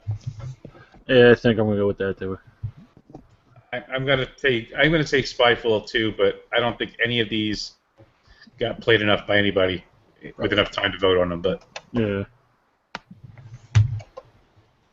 Yeah, I've always thought about how to solve this problem of the party games and the abstract strategies that no one ever actually plays. That's kind of a geek. I mean, they play them, but do they play enough of them to know to vote on it? It's always a This problem. was the category. Children's games, party games, abstract strategy games. Always have a weird, because they're very niche, right? Yeah.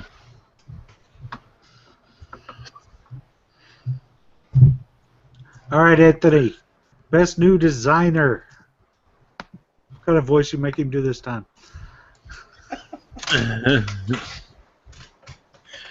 go ahead, hit me. It's gonna be bad, whatever it is. So hit me. Liam Neeson. Liam Neeson. Yeah, from Taken. Gotta go deep. So it's just make. Have you seen Taken? I have seen it. Yeah. One of the best revenge movies ever. I love a good revenge movie. And he's also in one of the movies with one of the worst endings ever.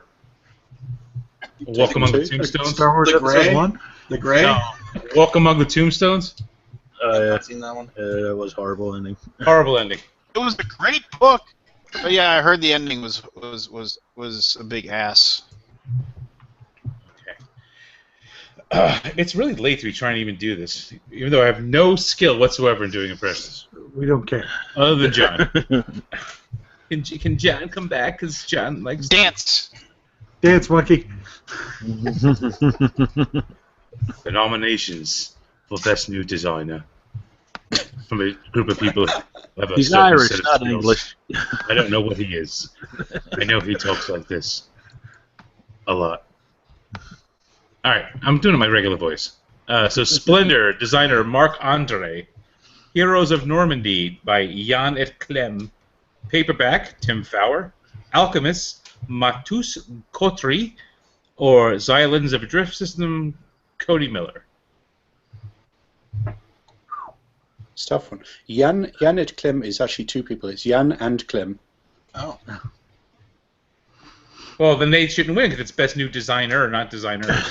So, Jan and Clem, I think Jan did a good job. Clem was, He phoned He it wasn't in. pulling his weight. Yeah.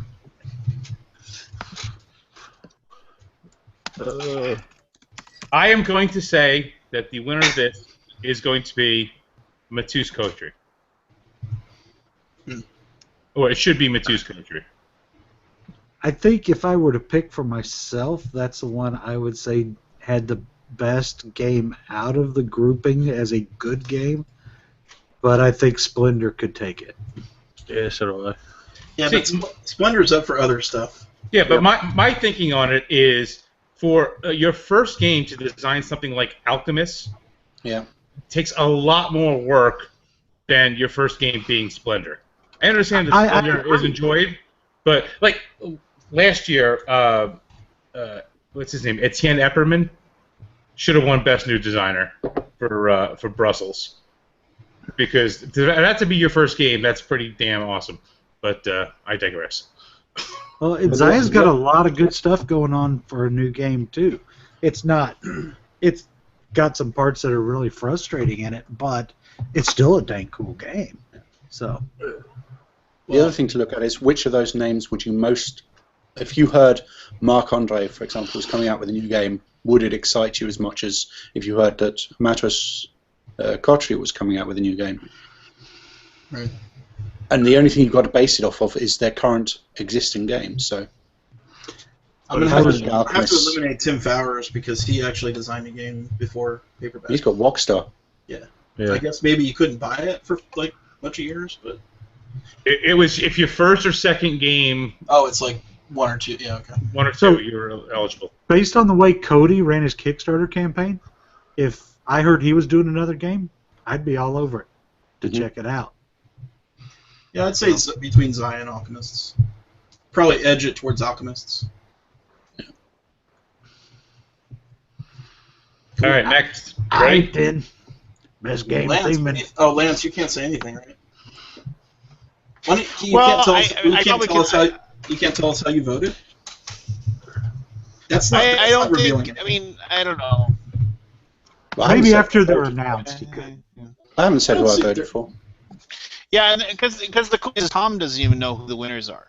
I mean, he will like on the last day of the convention he'll get the list and he'll read them off. So He's a You tiebreaker. can say who you voted for.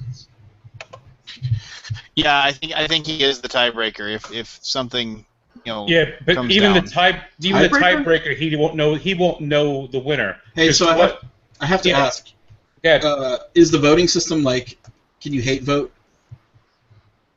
Like if I voted something of one, does it no, hurt his it's- chances? Is it pairwise comparisons? no, Pairwise but it is comparisons? weighted. So like Then if you can you, hate vote. well, if it's weighted, then I'll leave it at that. yeah. Hate If voting you wanted, is, I'm sure if you wanted to try to game the system, Yeah.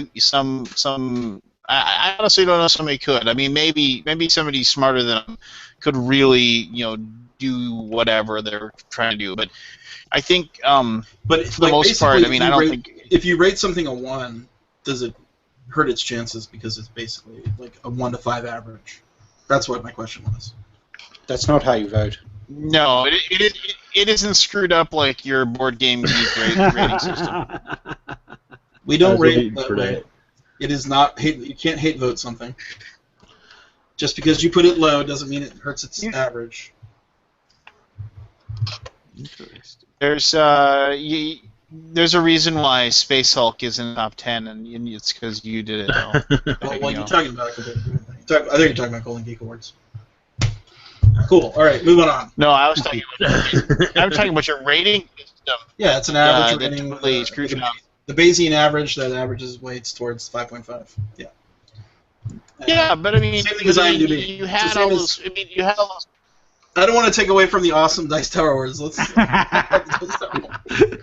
Whatever. I'm pinning you down to a moment, and you're trying to hide behind some other other whatever.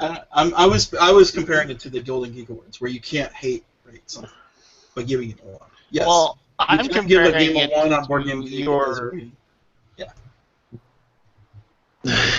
Yes, and if enough people look at all the people like back when, remember there was that big push to put Space Hulk and get it up into like the top games or whatever.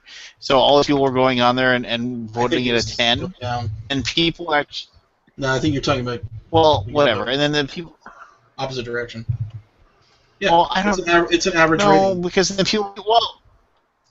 Okay, but then people would go in and they'd put a 1, and they'd actually put in the comments, "I'm just doing this because I don't want, say, Space Hulk to, get a good, to get in the top 10 or whatever." And it's just like, and you let that happen. How can I possibly police people that? make it. If you have an idea of how to police that, I'm all ears. Do I ask every single person why they gave something a 1? We have a million users. Well, yes. Lance, I can't possibly do that. Once a week, you're supposed to get on the phone and call every person why did you and give this a 1? subscribe. You're suspended because you can't have an opinion. You're a smart guy. I'm sure you could come up with some sort of. I figured the Bayesian average was the smartest thing to do. Algorithm. And you could send a geek mail to every single one and tell them that they had 7 days to respond. And if they didn't, then they'd be banned from Board Game Geek forever. You'd have no use. If they didn't fill out a form that showed exactly the reason why that they voted the way they did, and they'd have to show that they own the game by taking a picture of it in real time at that moment. It sounds like Lance is. I'll save that for Board Game Geek 2.0. Well, you asked me how I'm giving you solutions. All I'm hearing from you is that you can't do it. I love the precision vote. Wait. Your solutions are not. They're not reasonable. Do I have to get Gil in here to get you back on task? I know we need to get Gil Hogan to write a 15-page analysis of the Board Game Geek rating system. Have him propose. I'm not the one solutions. sitting on a. I'm not the one on a $5 million website. I mean, why don't you put some of that money to work for you and fix this? $5 million? What are you talking about? We have like 4 employees total. And they're all so each of you make $1 million a year? No. Crazy. If you have an idea how to do that, I'm all ears too. Best game theming in Al Pacino. Best game theming. Best thematic game? Is that what this means? No. Yeah. Which game? Yeah, Is this supposed to be like the Ameritrash guy? What I do is Al Pacino. No, because Al Pacino. Wait, and you can even do Scent of a Woman, Al Pacino. I'll make it easy. Make you like Glenn Gary, Glenn Ross, Al Pacino. Where did you learn your trade? Well, that. It's a good start. Yeah, it is. That's a very good start. Every time I'm at work and someone does something like this, Pull you back in.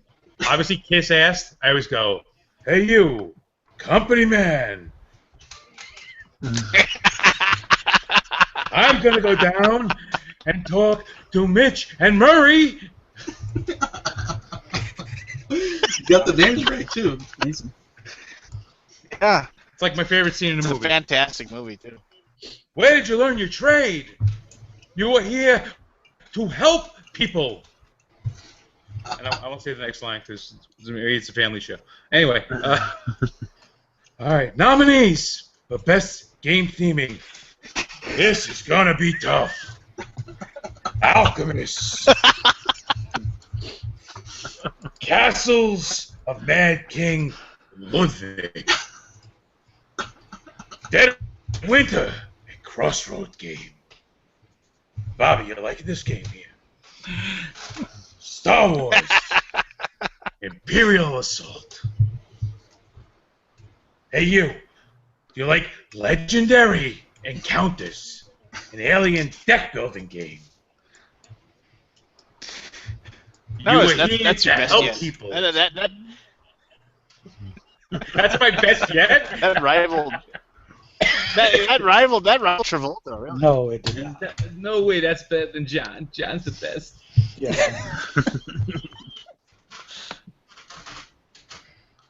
All right, who's winning this thing? Who cares? Dead of Winter. Dead of Winter. Yeah. I don't think so. Although I know it's tough. Lance didn't vote for it. It's a tough category. Lance voted for, Legendary, I guess, maybe? See, I can't give it to Legendary or Imperial Assault because those are both reskins of other games. Yeah. And so, based on that, their theme is pasted on, and it can't be best theming. So I've got to pull those away. I think Dead of Winter will get it, but Alchemist, honestly, didn't have to be about alchemy. But Mad King Ludwig doesn't work if it's not about building castles. It could be building gardens. It could be. But it's a game that feels kind of the most unique out of this set when it comes to its use of theme. But I think Dead of Winter will get it because of the decisions you make with the Crossroad cards and that you have to sacrifice people and things like that. The theme is integral to that game, in my opinion. Whereas Imperial Assault is Descent with Star Wars guys. I like it, but I don't think it's the best theming out of the list. What do I know? I'm just a hanger-on.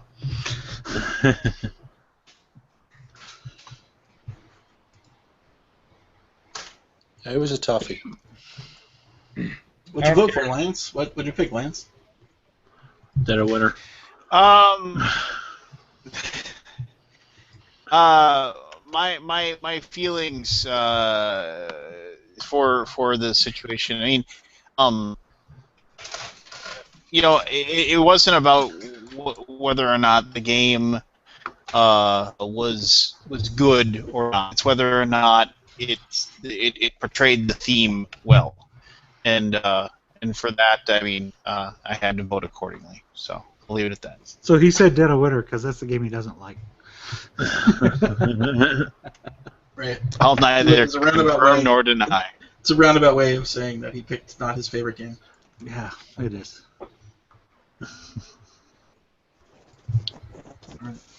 I'll neither confirm nor deny. All right, then. I'll be right back, guys. All right, Anthony. Best game reprint, Sling Blade. I just went to get water because my throat was killing me from doing Pacino, and I went to do Sling Blade. I'd like to phone a friend.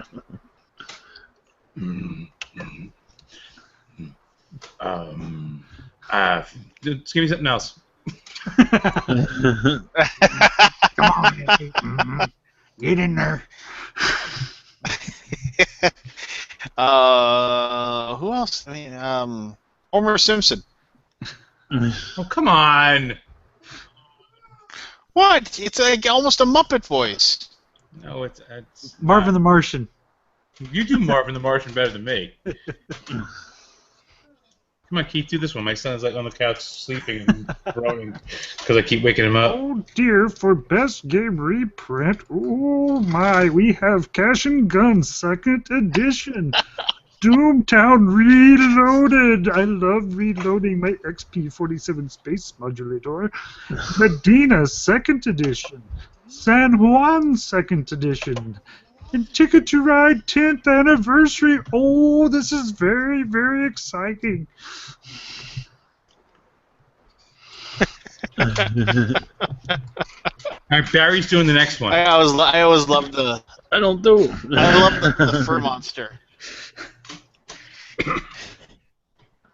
Oh, I'm gonna say Doomtown. I think That game has gotten no traction. You know, I mean, it was like everybody was excited for it. Everybody was like, "Oh, thank God, Doomtown's coming back out," and it's like, maybe I'm wrong, but it seems like it's dying on the vine. there's some people that really like it, but it's not as huge as was expected. It's not. It was not the next Netrunner. Like No. No. But there's a lot of people playing it. A lot of people still are playing it. Isn't that just a difference between AEG's marketing and FFG's marketing? Yeah.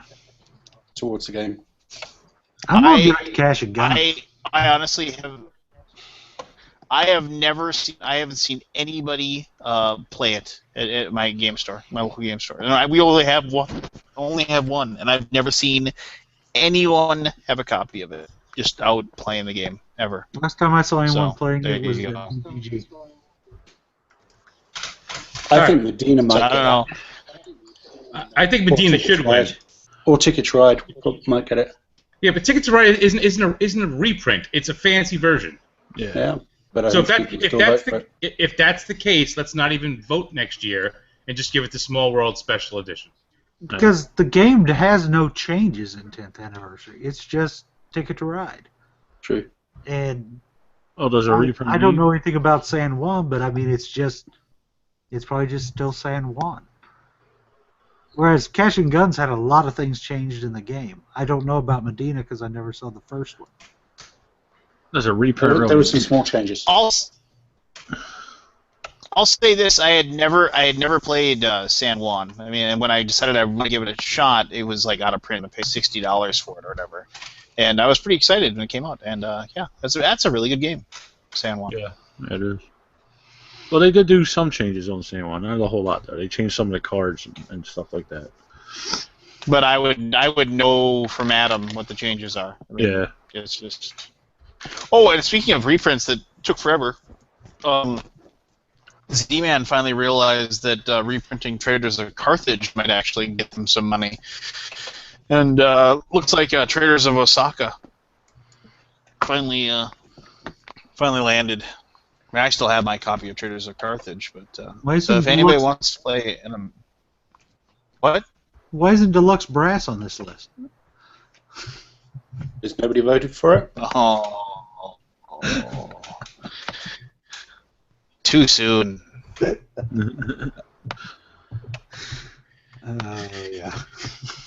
You know, I know of several people that if I could get them to speak honestly about both their feelings, I mean, and I'm not.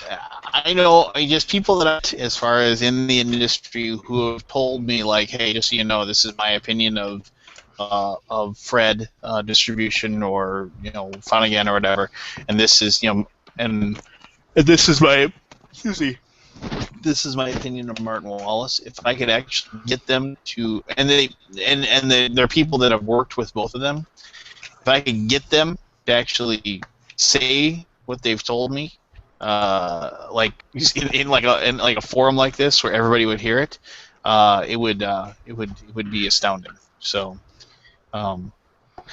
That being said, I've never met either person personally, though I've exchanged emails with both, with both, and they seem very nice. So, what do I know? All right, shall we roll to the next category? Best game expansion. All right. Barry's doing this one. Barry, you're doing this one as Carol Channing. Go.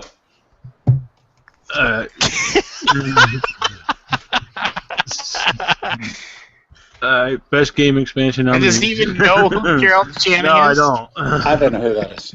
You don't know who Carol Channing is. Carol Channing is Dr. Channing's mother, but she's not.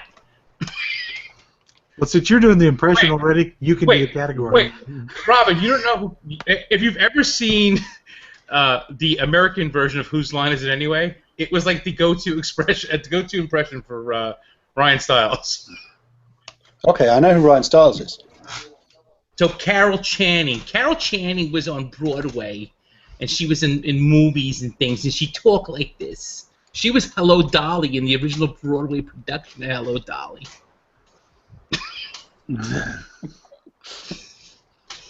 So, the best game... This is all time you could have spent reading the... Thank you. The best game expansions are Seven Wonders Babel, Cyclades Titans, Mice and Mystics Downward Tales, Terra Mystica Fire and Ice, and Tuscany Expand the World of Viticulture. Tuscany. I'll say this. This is probably like the toughest one, honestly. Oh, because all of these are good. Yeah, but I have to go with Tuscany. There's just so much in that box, and so well done. The Mice and Mystics expansion has really flown under the radar. Yeah, I mean it's good. It's fantastic. But and it's expensive. Yeah. It's more than the base game. Right, and people are still working their way through the original game and the first expansion. Yeah. So they didn't run out to spend that kind of money on this expansion. But I'm actually going to go with Terra Mystica Fire and Ice. Yeah, if it were me voting, I'd go with that too, Terra Mystica.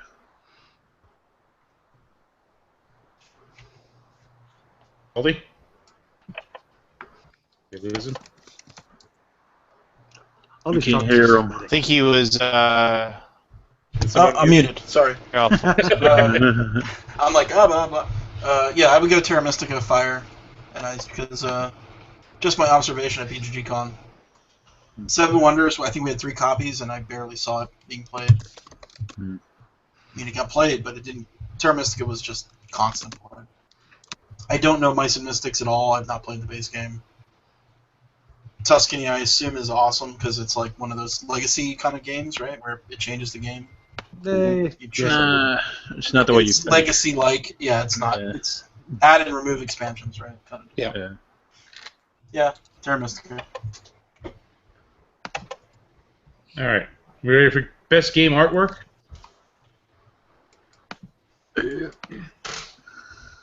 Best game artwork. Abyss. Alchemist. The Battle of Five Armies. Star Wars Imperial Assault. And Imperial Settlers. Abyss. Yeah, Abyss. Agree. Well, that was good.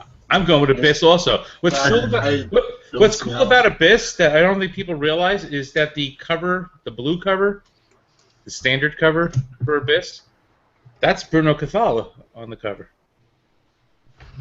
Is it really? Is it? What?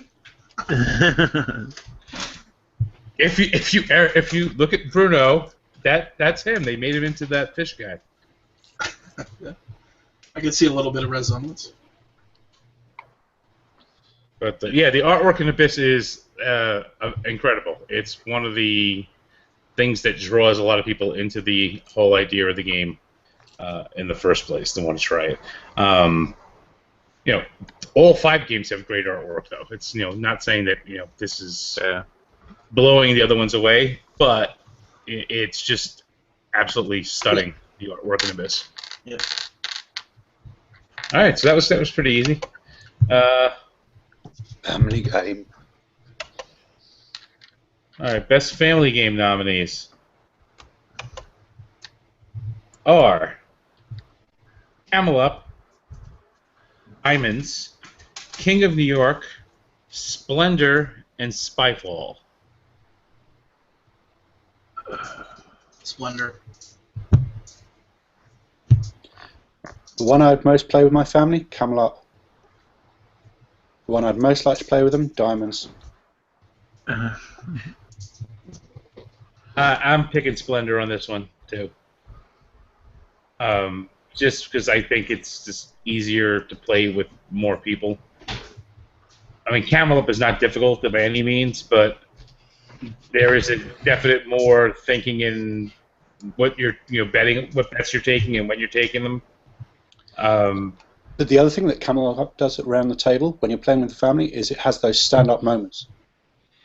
Yeah. Which the other games don't have. Yeah, no, I get. I can see going either way, but since this is a jury of gamers, I know most gamers don't like the randomness of Camelot. Yeah. The randomness is crazy in that game, right? And I've heard that's the biggest negative I've heard about it.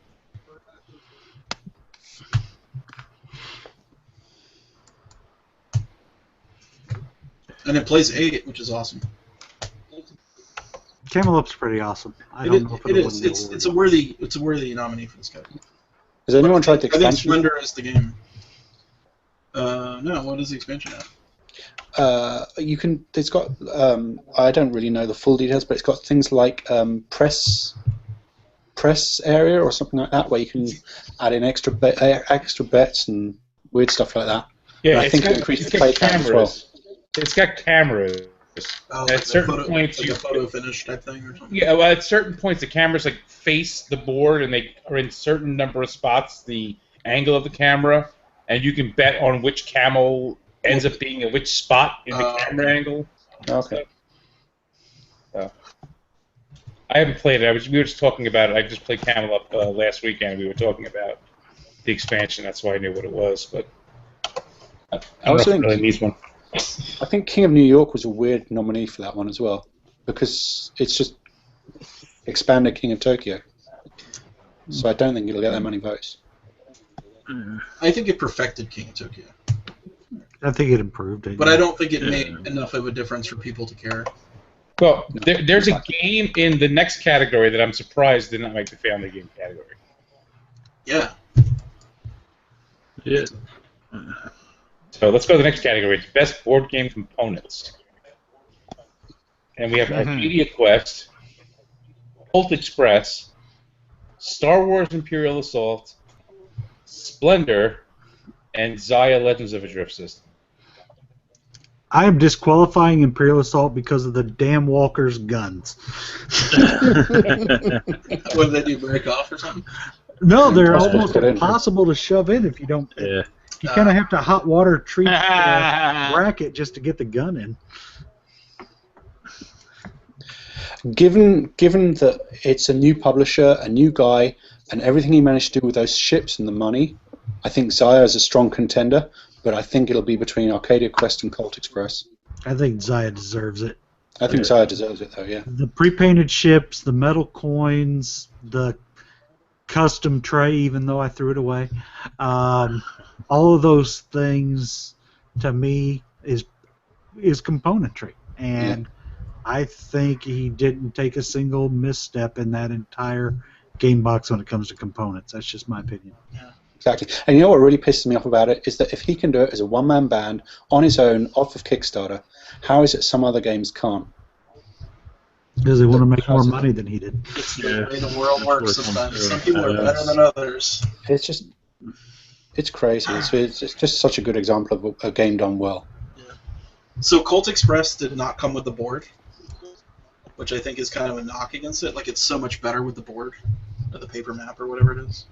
Where can you get that paper mat, Aldi? I've got one you can have, Keith. I don't know, actually.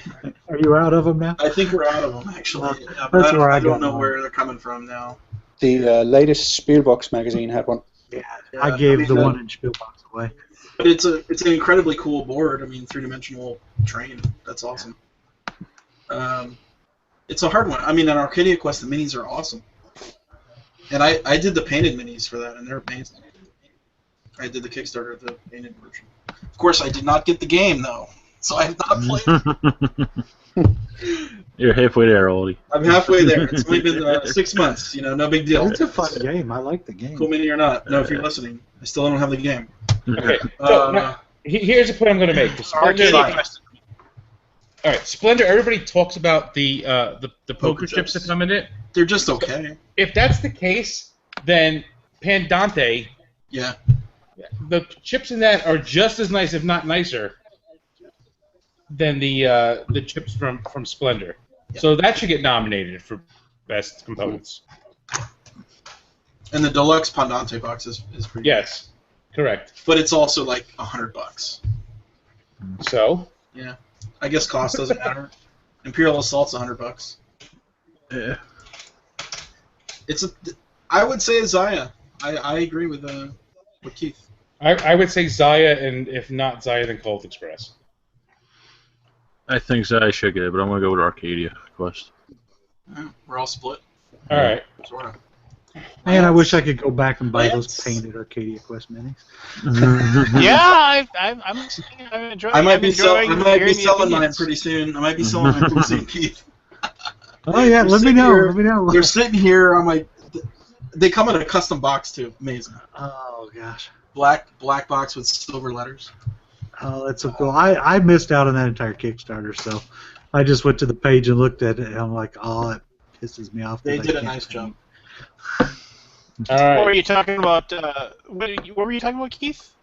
The Arcadia Quest Painted version. painted version. Oh, I thought. Hey, weird question. I was just thinking about this. Aldi, weren't there like Board Game Geek poker chips at some point? Yeah, we did. We did our own poker chips. We just did stickers on a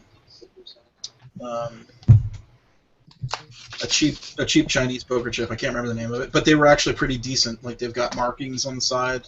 I don't know if they make them anymore. Lucky Bee, I think maybe might be the name. Lucky Bee or Top Hat, something like that. But we just did sticker chips.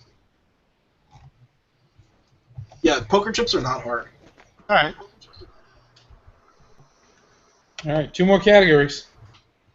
We're best co-op. Game. Tell the people that want the. I'm sorry to interrupt, but tell it to people that want the mini poker chips. Like mini people poker like. chips are awesome. I love those things. I have 2 cases of them. I'll never get rid of them. They're amazing. But go ahead. All right. Best co-op games. Dead of Winter, a Crossroad game. Legendary Encounters, an alien deck building game. Pandemic, The Cure. Shadows of Brimstone, City of the Ancients, and Witness, No Colon. How about that? I got it. I'd say Pandemic the Cure. Co-op. And I have no real reason behind that, except I agree. I've played it the most out of all these, and Witness was terrible for me. Like, I don't know why people like that game. It's basically like a Mensa test, if you want to play a Mensa test. Pandemic Q is great. That gets top character for me. I think Pandemic The Cure should win this. I am going to bet good money that Dead of Winter is going to win, though. But is Dead of Winter really a co-op game? It's more like a Battlestar Galactica. It's a trader game. Oh, there's a possibility. I would go Pandemic to Legendary. And Shadows of Brimstone, extremely disappointing because the minis are you have to assemble them. Like, I haven't even played my copy yet because the miniatures are still on sprues. Yeah. Yeah. Oh, you can't hire somebody to pay him $50 to do it for you? Come on. I think Dead of Winter's going to get it. Just take. Yeah. Well, I remember at Gen Con, they actually had an area set aside for if you bought the game at Gen Con. They had an area set aside with with glue and the clippers and everything, so you could clip and take apart your. Oh my gosh. Yeah, and you know what? The other thing I hate about Travis is that he is. Oh, hey, what's going on? Lance, you're so funny. Are there a lot of the comedy clubs in Iowa or whatever god awful place you live?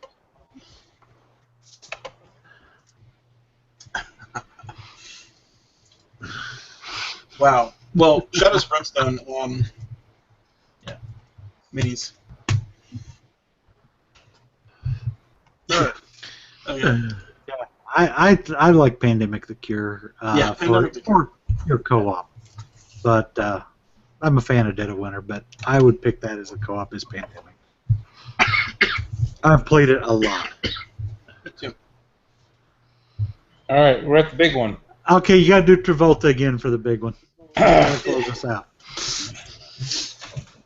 All right, the nominees for Best Game of the Year are Alchemist, Dead of Winter, Marvel Dice Masters, Five Tribes, Star Wars Imperial Assault, Imperial Settlers, Kanban Automotive Revolution, Splendor, Star Realms, and Zaya Legend of a Drift System.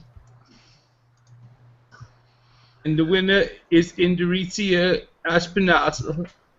The winner should be Mysterium. That was the best co-op. Yeah, Mysterium. Where's Mysterium in this list? Mysterium was the best co-op. I guess it'll win everything next year.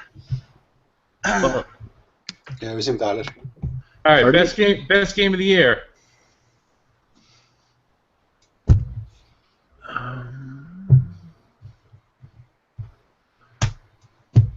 It's one of the games with Imperial in the title, but does not have Assault in the title.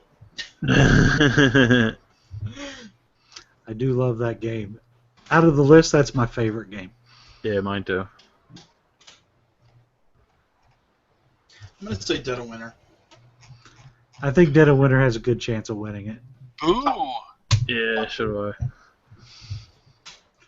I mean, Imperial Assault. Although Splendor is one of those games that just everyone, like, if I know the way the voting works, some people will be split on their number ones, and it'll like negate each other, and then Splendor will be your number two, and then that one ends up winning.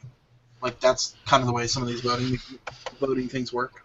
So I'm gonna say Splendor, but I bet it's because of the split, like the weird splits, right? Like if everybody picks a different number one, but number two is Splendor across the board, it wins. Yeah. So you're saying that Splendor is number two?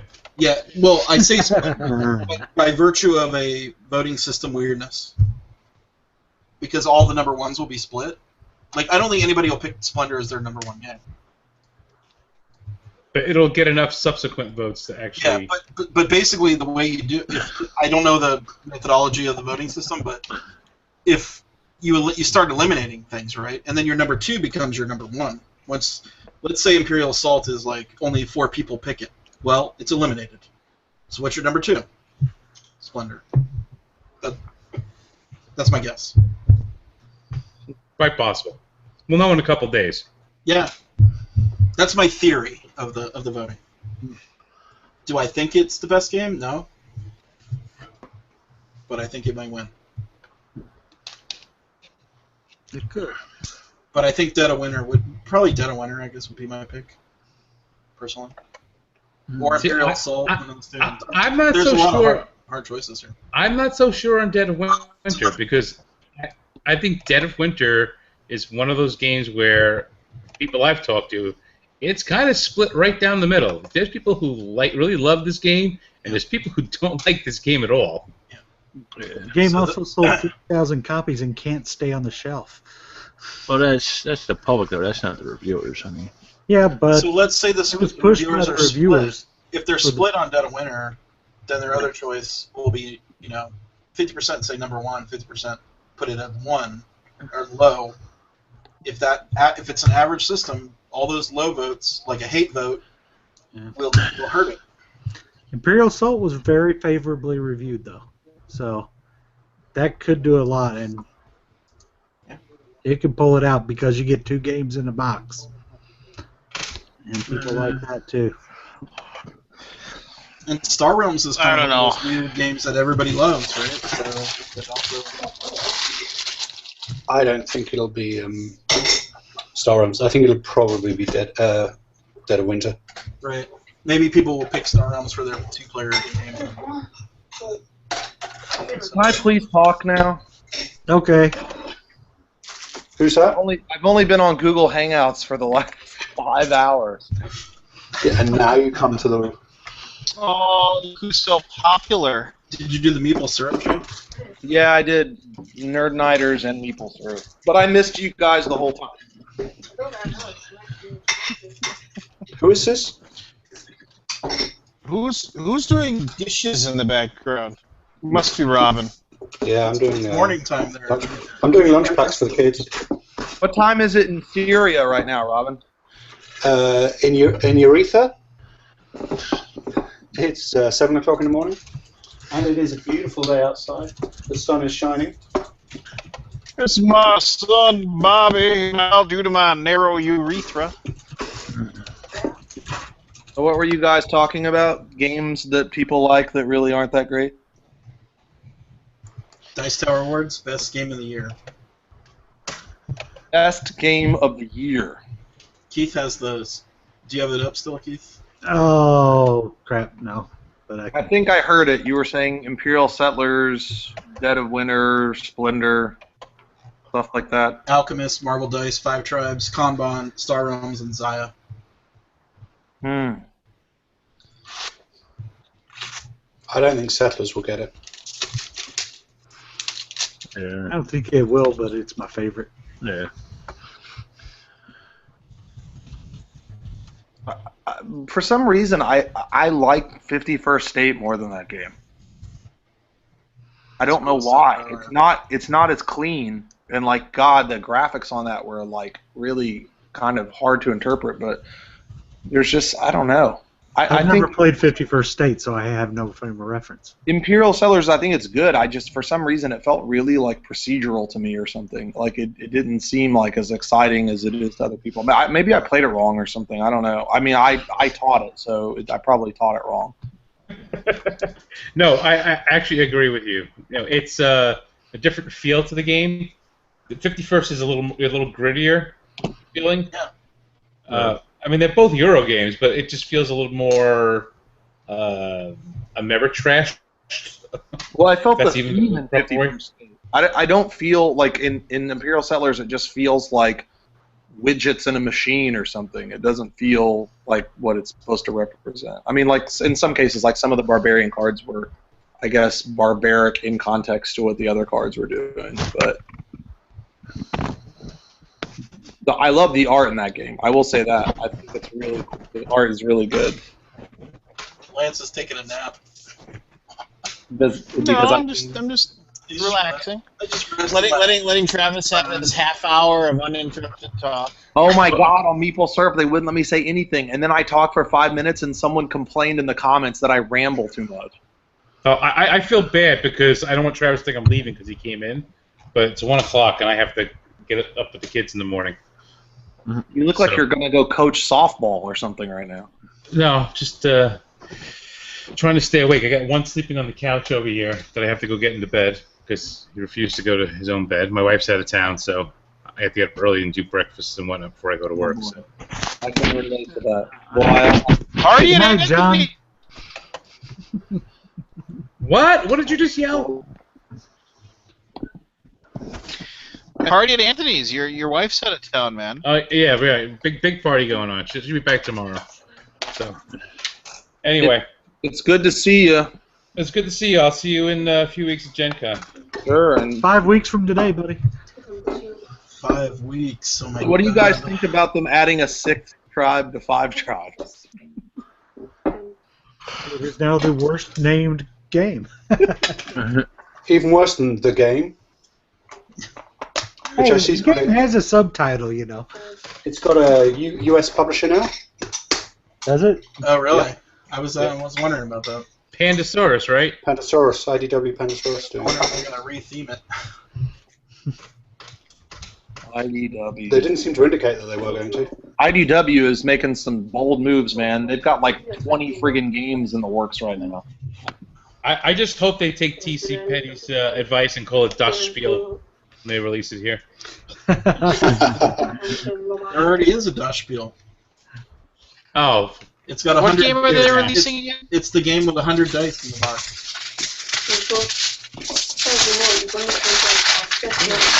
Someone like giving coordinates in Swedish or something in the background. that sounded like aluminium foil. So yeah, Aluminium? it was close. It wasn't Swedish.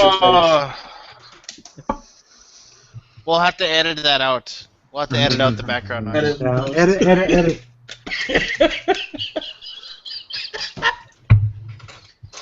It's only 4 hours of video to edit. That's Keith, I drove by your hometown Yeah, twice totally. last week.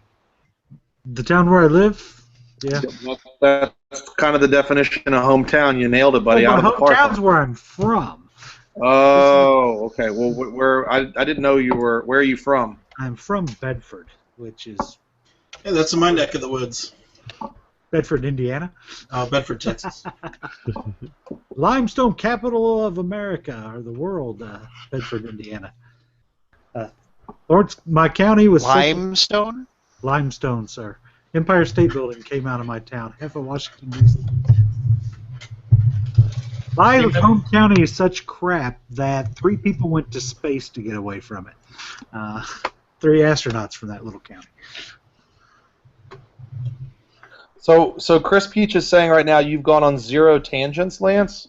So am I a tangent enabler? That's not true. Lance has gone on a few tangents. Lance and I actually had a conversation on the phone yesterday, like 2 days ago, and it was like concise and really focused. Both of us. Oh, we did talk about Gen Con earlier, Travis. Are you getting the plumbing and the oxygen lines run to your booth? Compressed air. to plan for my next fake stroke. We may have talked about your stroke earlier. Oh God. No, yeah, Gen Con is a wallet-destroying convention. I am on my 5th convention in 7 weeks this weekend. What? I feel like I'm dying. Your con hall. I couldn't even imagine that. I like how Robin just called me a con whore and then muted himself afterwards. That's because I'm going to be accused of background. Oh, how was Because he's messing with the aluminium. Well, That was it's a cool mini or suspect. not. It's a little suspect, Robin, that you have this turned off. It sounds like you're up to some sort of like shenanigans, like you're You want to see what burying I'm doing? a kangaroo or something. So I'm in my kitchen making lunch packs and sorting the kids out and stuff. That's such a boring situation for everyone here. Hey Travis, did you get anything stolen at the Cool Mini or Not convention? I heard a bunch of stuff got stolen. Oh no, but that was really terrible. I was Yeah, it actually sucks. really, yeah. I heard that there was like a hip hop talent show that was, so it was like a Christian convention, a hip hop talent show, and Cool Mini or Not Expo were all on the marquee floor or whatever. And the hip hop talent show got more stuff stolen. But like Eric Lang's wife's bag got stolen. Like she left her suitcase outside the door and went back in the room to grab something, and it was stolen. Laptop was stolen. I actually, I admitted this. I saw what I was watching someone. First I saw this young guy come in, and he had like a Cool Mini or Not bag, and then he went behind the stanchion into the exhibitor area, and I thought he was like he had a bag back there, or he worked for someone or something. But apparently he was like stealing from a purse that he saw, and I didn't think anything of it until the person later was like, well, someone stole my wallet or whatever.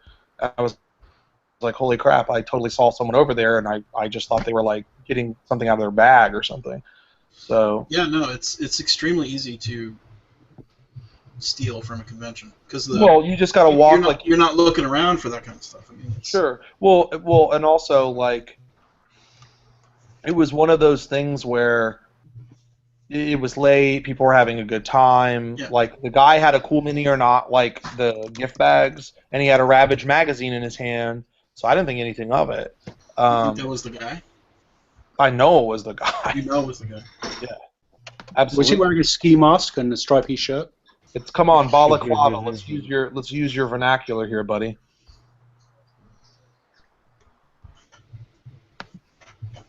I'm getting no. What, do you guys like all agree to not respond to anything I say? What the hell is going on? Like anytime. So how was the convention? What did you play? Oh my God, I had such a good time. Well, I had another stroke. No, I'm just kidding. So it was just me. My partner wasn't able to go, and a friend of ours that we call Big Mac went with me, and he was kind of our booth dude. And then I was demoing Scoundrel Society and our next game, Ninja Camp. I didn't get to play any of Kumani's new stuff, although Blood Rage actually looks really good. Like I watched 2 games of it, kind of like not complete games, but most of the games, and it was really good.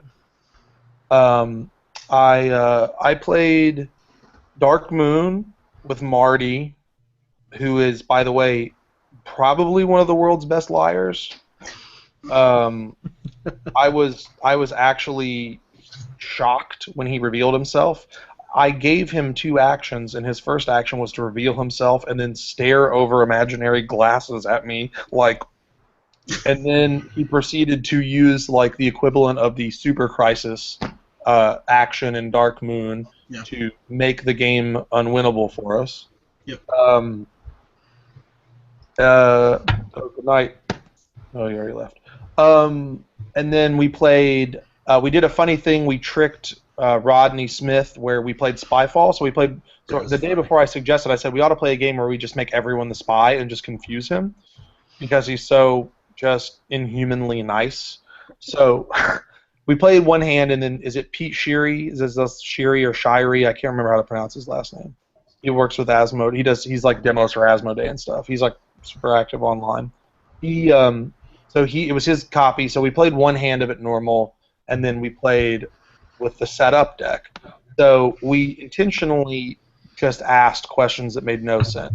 So like Pete started with, how much beer do you drink at this place? And then Marty's like, oh, at least a case. And then Marty asks, how much chocolate milk does this place have? And then the next guy's like, gallons.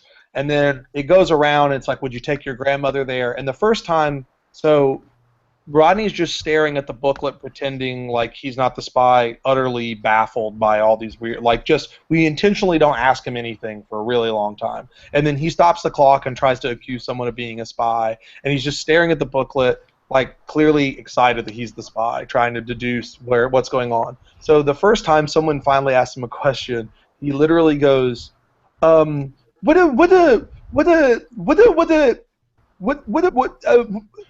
many people are there? Like he couldn't get it out because he's so scared he's going to get caught. And then the second time. Wait, so you made every single person the spy?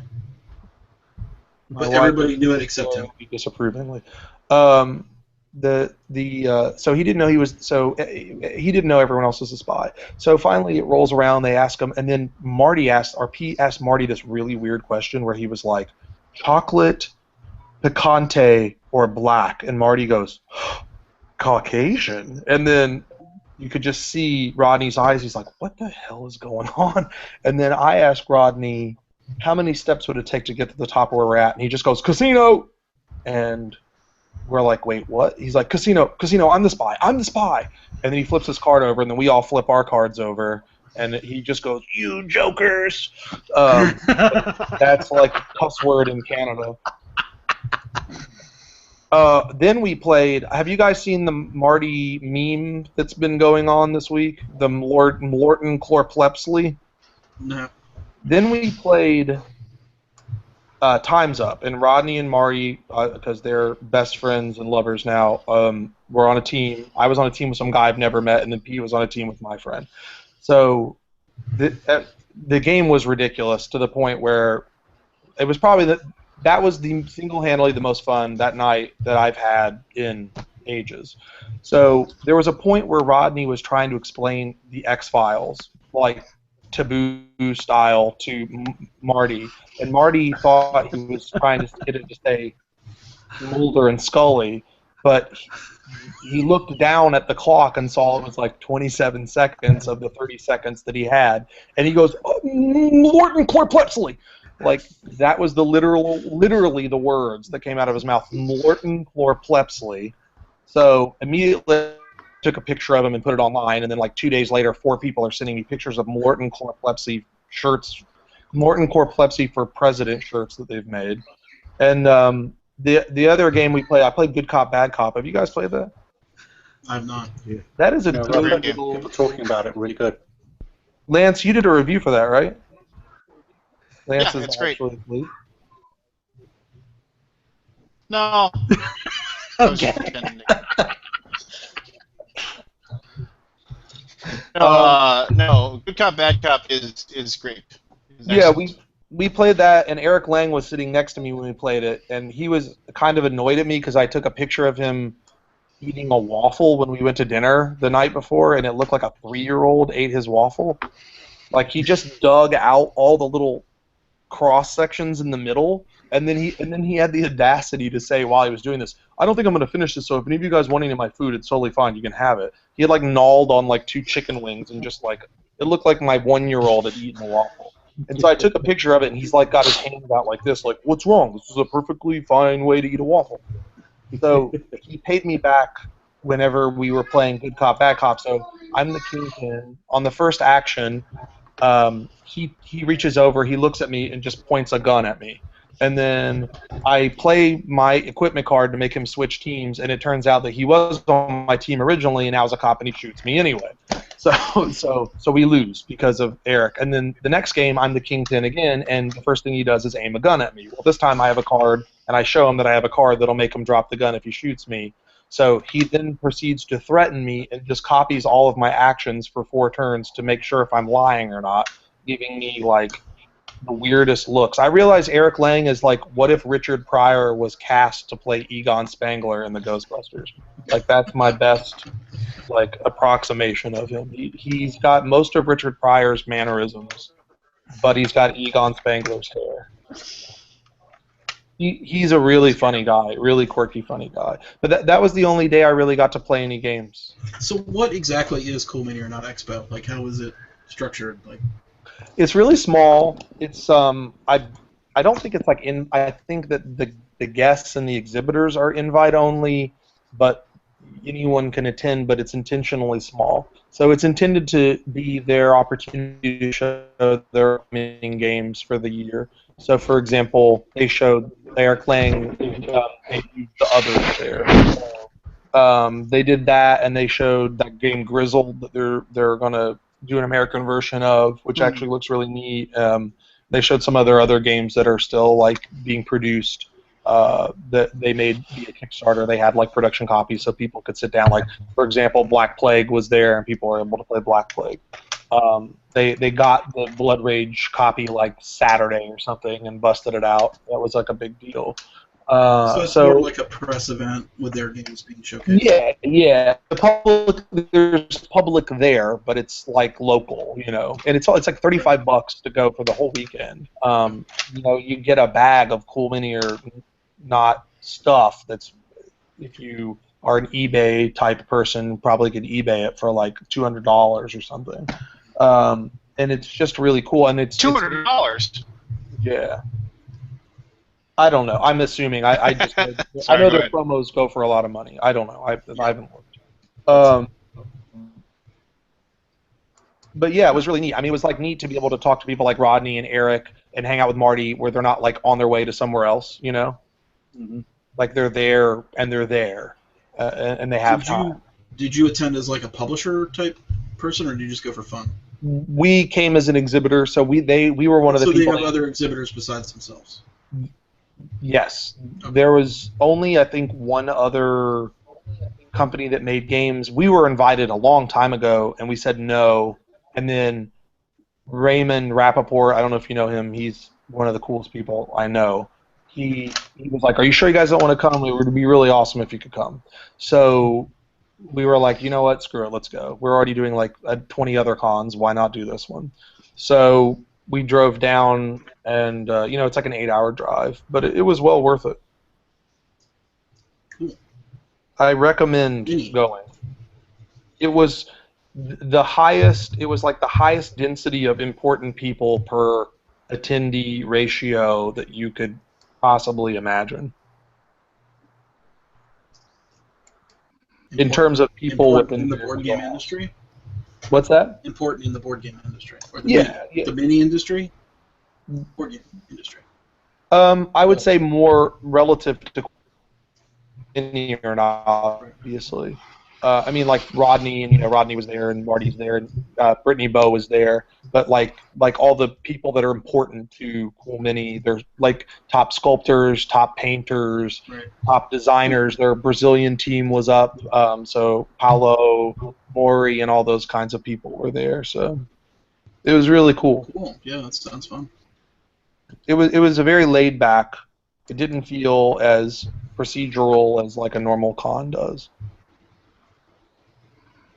Do they have hopes of making it a bigger con, or do they want to keep it small? No, they don't. They do not want it to be bigger. They are fearful of it becoming bigger. It almost sounds like a party for their company and all the people involved in it. And Sure, yeah, it did just kind of seem like that. I mean, it was very like self-celebratory, but for good reason. Yeah. Which was unfortunate that those rash of thefts happened. Yeah, that's a drag, man. I mean, I'm thinking like if we got robbed at Gen Con, how disastrous it would be.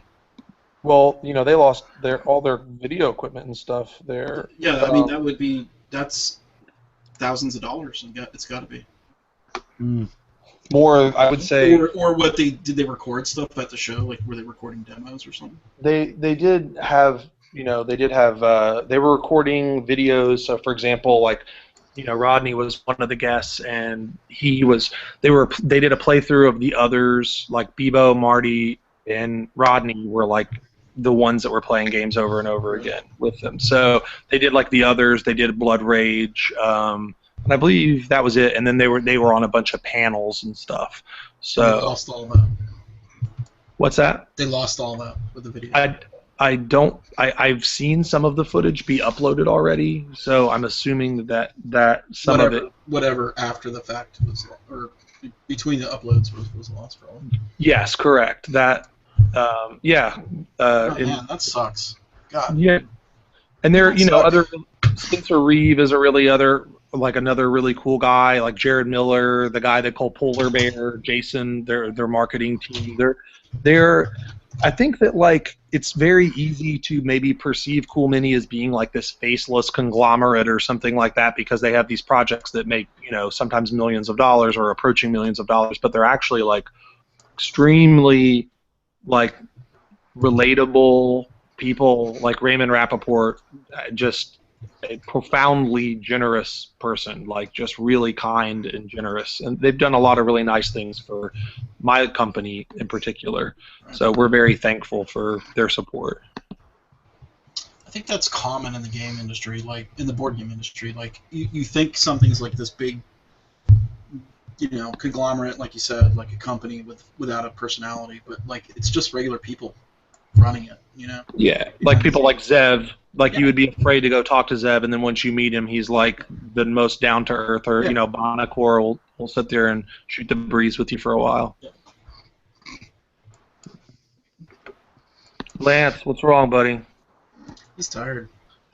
Just playing with my kitty. Yeah, and I got like 4 hours of sleep left, so I'm just listening, enjoying the conversation. My boy was up all night last night. I couldn't get him to sleep. Guys, did we come to a consensus about the Dice Tower Game of the Year? I don't think we came to a consensus, but no, everybody picked their own thing. What do you think, Barry? What do you think is going to win, Barry? I don't know. What's your favorite game out of that list? For me, it was Imperial Settlers. Okay. A couple people have said that. But reviewer-wise, I don't know.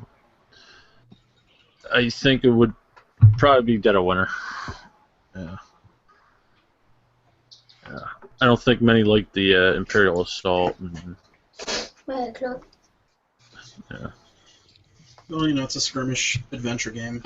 Yeah. Not very Euro. Yeah. That's just it. And plus, a lot of people were just I mean, they did change some stuff up, but a lot of people were just like, well, this is just Descent with, a science fiction theme.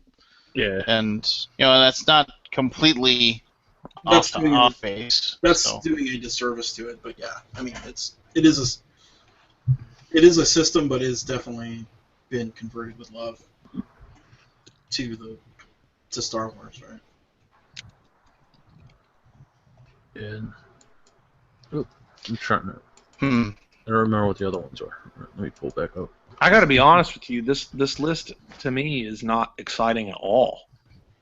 Well, it's already mid 2015, right? And these are 2014 games, so Right. the timing of Games were not exciting to me when they were exciting. really nothing. Yeah, and I'm not trying to. No, I'm not trying to be that guy. I'm really not. Like, we've talked about Dead of Winter. I think it succeeds in a lot of ways, and in some others it doesn't. And I think in the ways it does succeed, it's like very good. I played it 5 times. There's not a lot of games that I can say I've played 5 times that I even like. So, Imperial Settlers just I don't know. It just feels really like empty or something to me. It's kind of like an alienating thing because it seems like something that I should like. I liked Zia. I only played it once. It was a little awkward. But then again, we might have been playing the rules a little wrong because that game does have like the sandbox element does make for like a lot of exceptionary type stuff. But I did like it. I thought it was interesting, and I thought it was pretty innovative. I would vote for it just because them being an underdog, being a smaller publisher. So there's a couple games missing on this list. Like what? Deus. Oh, yeah. Istanbul. Oh, I love Deus. Where's Sheriff of Nottingham? Did that just get removed? No, it's invalidated. Yeah. Wasn't nominated at all? Yeah, because it's a Dice Tower. It's a Dice Tower Essential, so it can't be. Yeah. Aquasphere. I love that game. I love Sheriff. Robin, were these American releases or worldwide? American, I think. Yeah, it's probably why the other ones weren't on there. I'm just trying to think. I don't think because the thing is, there were loads and loads and loads, as Lance said earlier, loads of games that were nominated for the various categories, and people could just send in lists of however many they wanted, and then they got narrowed down, and then narrowed down, and narrowed down. Okay. So for example, there might be something in the list there that I think one of them I was surprised at was Imperial Settlers not being nominated in the 2-player game category, for example, but it was nominated by some people. It just didn't get enough votes to get carried through to the next round. Okay. I mean, Istanbul was like one of my favorite games of 2014. So I liked it too. Bizarre that it's not on there. I wonder if it's just because it was earlier in the year and it gets forgotten by the Could be. next year. Hey, Imperial Assault's on the list, and it was out for 2 weeks in 2014. Yeah. And where's Roll for the Galaxy? I know the answer though. That game's awesome. I know the answer. I'm just basically talking smack. Well, everybody, I'm going to head to bed because it's like 1:30 and I have to actually work tomorrow. So, good night, all. Night, Keith. Keith. Go to bed, Keith. I'll talk to you soon. Yep, see you guys later.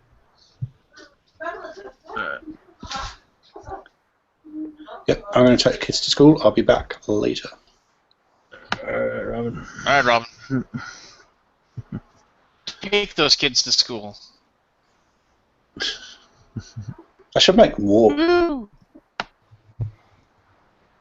Or bike. Builds character. Did you guys talk about the whole tabletop thing before I came on? Nah. No. Talk about it? What do you think about that? You want to talk about it? Oh, we can talk about anything. Well, you know. I don't want to bring something up. I don't want to bring something up at the end of the night when everybody's like tired. No, bring it up. Talk about it. What do you think? What do you think, Scott? What do I think? Mm-hmm.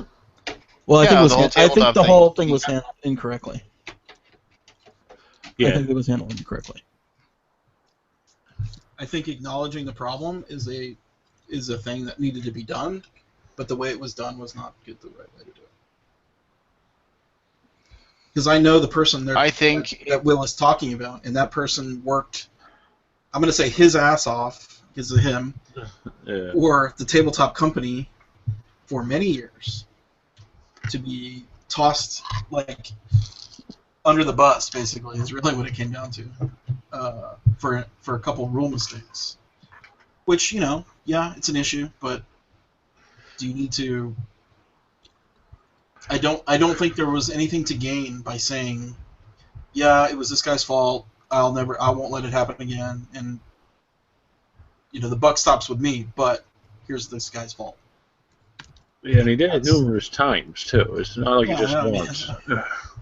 It was a 4-paragraph, 5-paragraph saying like all the details of it all, and it just frustrated me because I know a lot about the guy who did it, and I've worked with the guy, and when we went to South by Southwest, he was promoting Tabletop Day like unbelievably well, and there was no stars there with him. He was on his own. He was going to sleep in his car. I was like, well, so he's really like pushing the limits of like what can be done under a shoestring budget. This was like first season. I guess they didn't really have a lot of money to deal with, to deal with expenses and stuff. And so,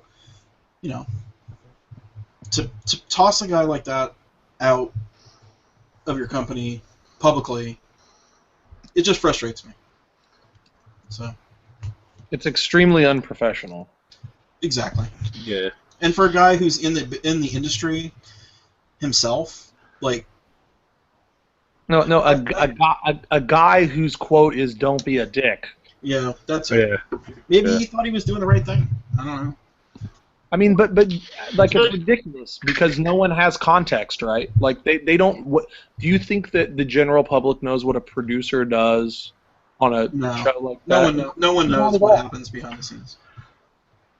No. Well, and that's just it. Here's the deal: we have no idea how many conversations between the two people that we're, and I know who it is too. I mean, it's like it's the elephant in the room. Everybody knows who it is, but nobody says the name.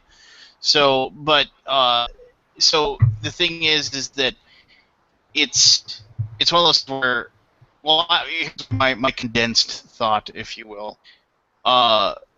Nobody knows. Nobody knows what kind of conversations were had. What if Will went up to unnamed person and said, well, what the hell? You're making me look like an idiot out there. Why are you being such a piece of crap? And then that person came back with, well, why are you such a piece of crap yourself or whatever? And maybe they had some incredibly horrible, terse conversation, and then immediately after somebody posts something out of spite, or whatever, and it's just and so without knowing everything, every conversation, every discussion, every whatever, and you never will, and you never will. Now, the other person has taken the high road in the situation and not replied, which I in think any way, is the correct way to handle himself. Yeah. Well, and it just, well, I mean, I'm not gonna go down the rabbit, but here's my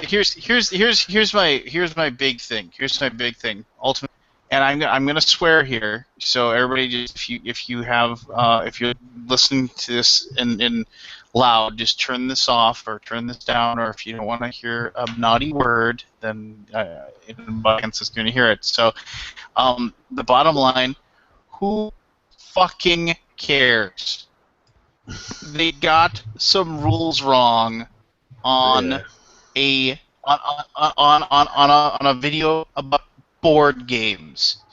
That's it. It's not that big of a deal.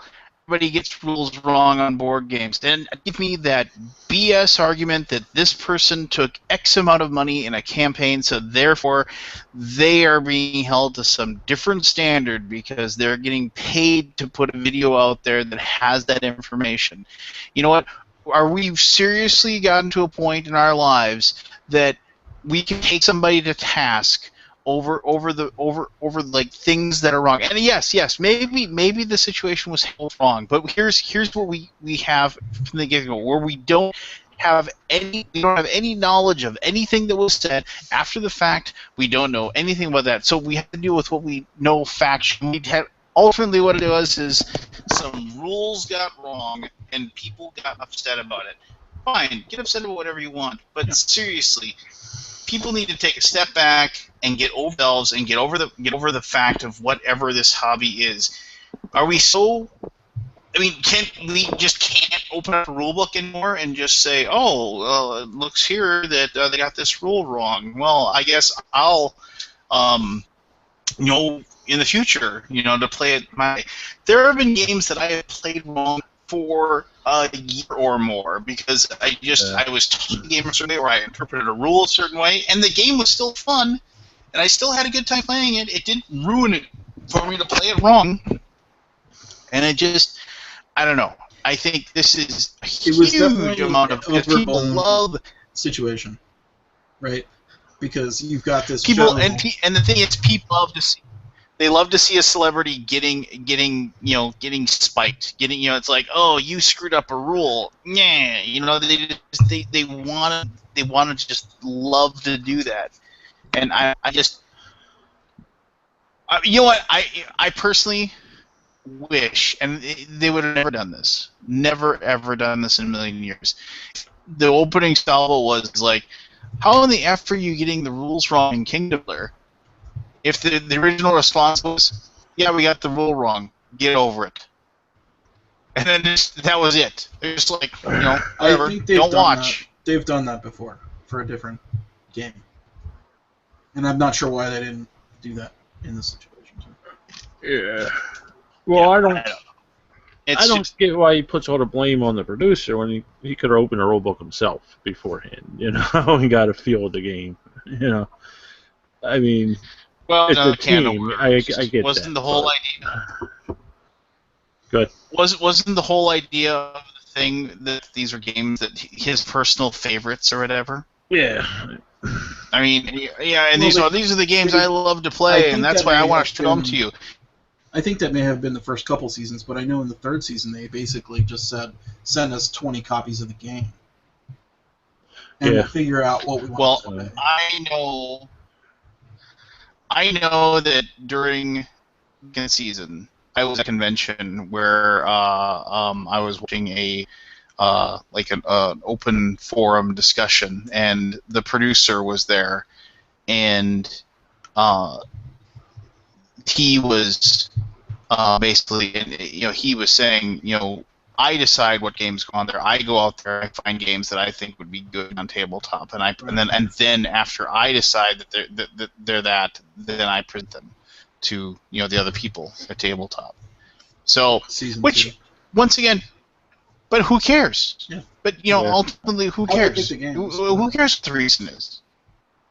Yeah, I mean, it's just a bunch of crap, and and I understand, and if you're gonna get wound up over it, and it bothers you, then fine, you should get wound up and let it bother you, because who am I to tell you how to live your life? But my personal opinion is it doesn't effing matter, and it just doesn't, because you know what? In a month, nobody's gonna care. Not even that. I think you're like what? I think everybody probably agrees with that. Like, in the grand scheme of things, screwing up a rule on a YouTube show is no big deal. But basically going public with 2.8 million Twitter followers or whatever it is, and tossing your friend / coworker under the bus, like, it sucks. I mean, that's which makes me say, but it's not a big deal. That makes me say that something really bad must have happened. If like a falling out. Yeah, something else was going on. Yeah, there must have been like a somebody peed in somebody's Cheerios, and then that's what happened. I mean, I can't imagine somebody that was in the public eye for as many years as he was, and probably dealt with public relations and dealt with the public and dealt with for so many years, and let's remember, vilified by people that love Star Trek, got vilified for anything that he did or said or whatever, and was just the target constantly, just the emotional and geek punching bag for years. Yeah, and you can't tell me that, like, you know, he doesn't know how to script or put something together. I mean, maybe it was just the perfect conflagration of just possible day and the worst possible choice and the worst possible mood ever. But I'm more willing to lay my bet on the fact that, you know, there was something else going on. Yeah, most likely. So there you. But yes, it was a bullshit apology. It was. You don't say this ends with me, but it really was this guy's fault. Whatever. I think that was that's issue of the whole. Anyway, I hope there's a Tabletop season 4. I want to see what happens without this producer. There will be. Yeah, there will be. Because I know this producer and he worked his ass off. I'm just saying. I'm assuming everybody knows who the producer is. Yeah. We just haven't named them yet. Like I said, it is the worst kept secret in the world. It is, as far as this goes. I mean, we all, everybody who cares to know knows it, but like outside of that world, people don't. And they don't care though. Exactly. So. Yeah. Some of us are friends with the person, and some, and worked with them before. And I observed it at South by Southwest. I mean, I think Tabletop Day would not have been Tabletop Day without this person. Tabletop Day was awful this year. I think, it's so weird. Like, it was just all about who could get the Felicia Day promo. That's what our Tabletop Day completely boiled down to. Well, that's what a lot of the board game is. I mean, can I get the promos and all that? Can I sell them at their market? It's there's a lot of that in the hobby itself. You can't blame Tabletop for it, Yeah, it's just it frenzies on that particular one. Because it's a deal with the actual Tabletop show that they do. Well, fellas, I need to head to bed. Best thing ever. Yeah, I think we're all winding down. Yeah, I think it's just we're all just wiped after listening to all the different voices. So you know how it is. But those were amazing. It was great. Yeah, well, he put up with us, so I'll say that. But no. Yeah, I mean it is one of those things where. Thank you for bringing that up, though. That actually was I've been wanting to say that. I must have typed up. Here's how this is how lame I am. This is about as public as I'll go with it. But yeah, I wanted to say something in defense of the producer. Well, this is how lame I am. I actually typed up something that I was going to post, kind of like a blog thing about how everybody needs to just get over themselves, and then I stopped and I was like, you know what? Just let it go. Because, you know what, by me actually picking it up and saying it, I need to get over myself, too. Because I need to get over the fact that I seem to think that I'm just on this pinnacle and I know what you need to be doing as far as this goes. I mean, screw it. If you want to get worked up and be and think that this is a major deal, then, go for it. I mean, I understand catharsis and how people enjoy a good bit of drama, but it is just I don't know, maybe it's if I ever stop doing board game media or something like that, I'll finally I gotta write everything down and then maybe finally have one final just burn all the bridges rant at the very end of everything, and then let's scuttle off to my cave and never come back out. So I missed what you the topic, but as I understand it, or as my opinion of it, is that he is this personality who's gone on. Well, his main pull of the game is I'm a gamer. I know all about these games. These games are wonderful. I enjoy playing them. Therefore, that's why they get selected. Now, whether or not that's exactly true for the show or not, at the end of the day, if he's such a gamer, then how is it he's not taking responsibility and knowing the rules himself? Nope. No, and that's a very valid understand opinion. that. It's very valid. But Wouldn't here's that the be thing. the minimum thing Here's you the do thing. to make yourself not look like a fool? But what is tabletop now? Tabletop is reality TV, and that's what it is. And it is a reality TV show on YouTube about board games, and it is scripted, and it is produced, and it is. I mean, there might be some there. You can't have that situation. There might be like genuine moments of whatever being said, but it is a reality TV show about board games at this point, and that's neither good nor bad. That's just what it is, and it isn't. And you know what? It's helped out the hobby a great deal, and so for that reason alone, I mean, I'm not gonna say that it needs to go or anything like that, and I'm not gonna tell Will Wheaton.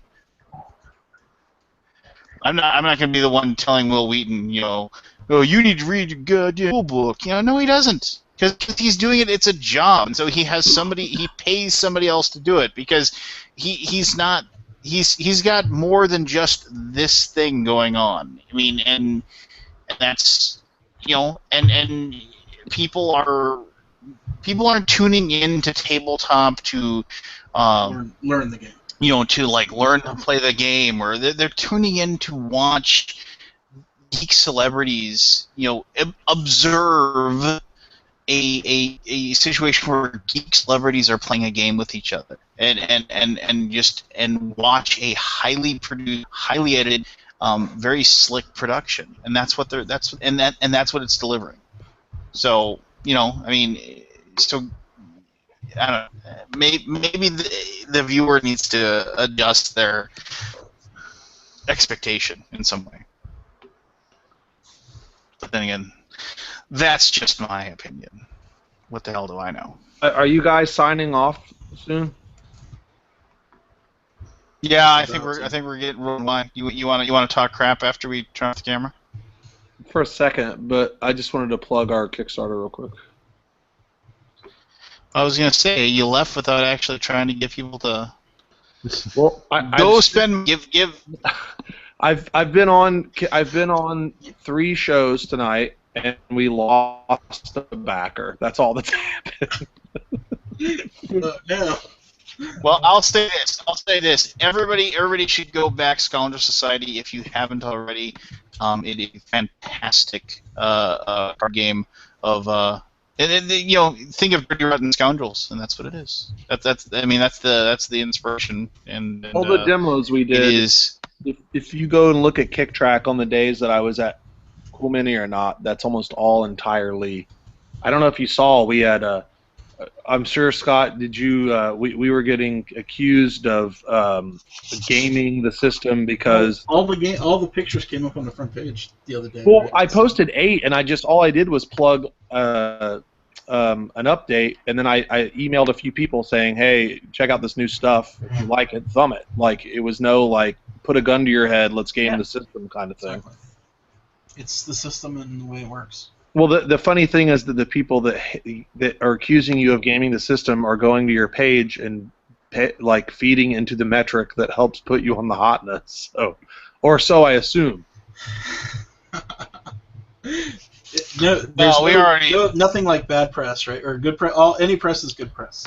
It's true. There's no such thing as bad press. No such thing as bad press. We're getting close. We're at 88%. I mean, I'm hoping we'll get there. We've got another con this weekend, so I'm hoping we'll get there close to over the week. I mean, I'm pretty confident we'll fund. I don't know how many projects get within 12% and have 20 days left that don't fund. Yeah, isn't there's a statistic or something that says if you're over 20% within the first week, then there's a high percentage chance that the majority of those will fund. Yeah. I think there's some weird statistic. I mean, if you're just if you wanted to overfund, then obviously that's the thing. Is that like when Paul Rudd when he says 80% of the time it works 100% of the time or is it 60% of the time it works 100% of the time in the first Anchorman movie? Robin. Something like that. Yeah, Ron Burgundy's like that doesn't make any sense. That's an American. All right. Does anybody have? Yes, it is. Does anybody have anything they want to plug before? I'm plugging. I have a plug. Uh-oh. Can I plug something? Oh! Look at this.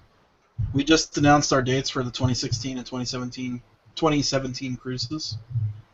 Board Game Geek cruises. Sweet. So if anybody wants to cruise with us, it's a gamer cruise. That sounds wrong. It's totally awesome though. I had a great time last year or this year, and yeah. So we just put up the dates and the prices and all that stuff. So. Do you have many people from abroad, from outside the US? Sorry, say again. Sorry, I said, did you have many people from outside US going on the cruise? Canadians. Oh. No, A couple of my friends here in Indy went on the last one. Okay, yeah.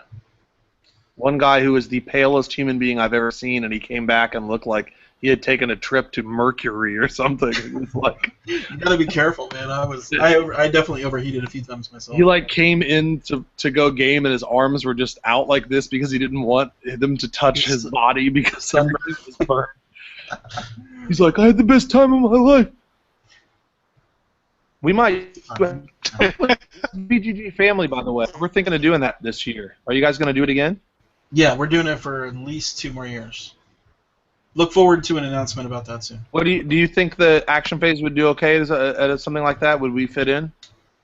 I think so. I mean, I would compare you to like a Mayday Games, right? Like you have like about 4 or 5 different games that would appeal. For sure. By then we'll have like, we're kind of we're going to rebrand the show as a BGG Con Spring, and not so call it family, because basically the marketing on it kind of went in a way that I didn't expect, where people thought it was only for families. Or there was going to be like it's going to be kid ridden or something. Yeah, that was not the intention.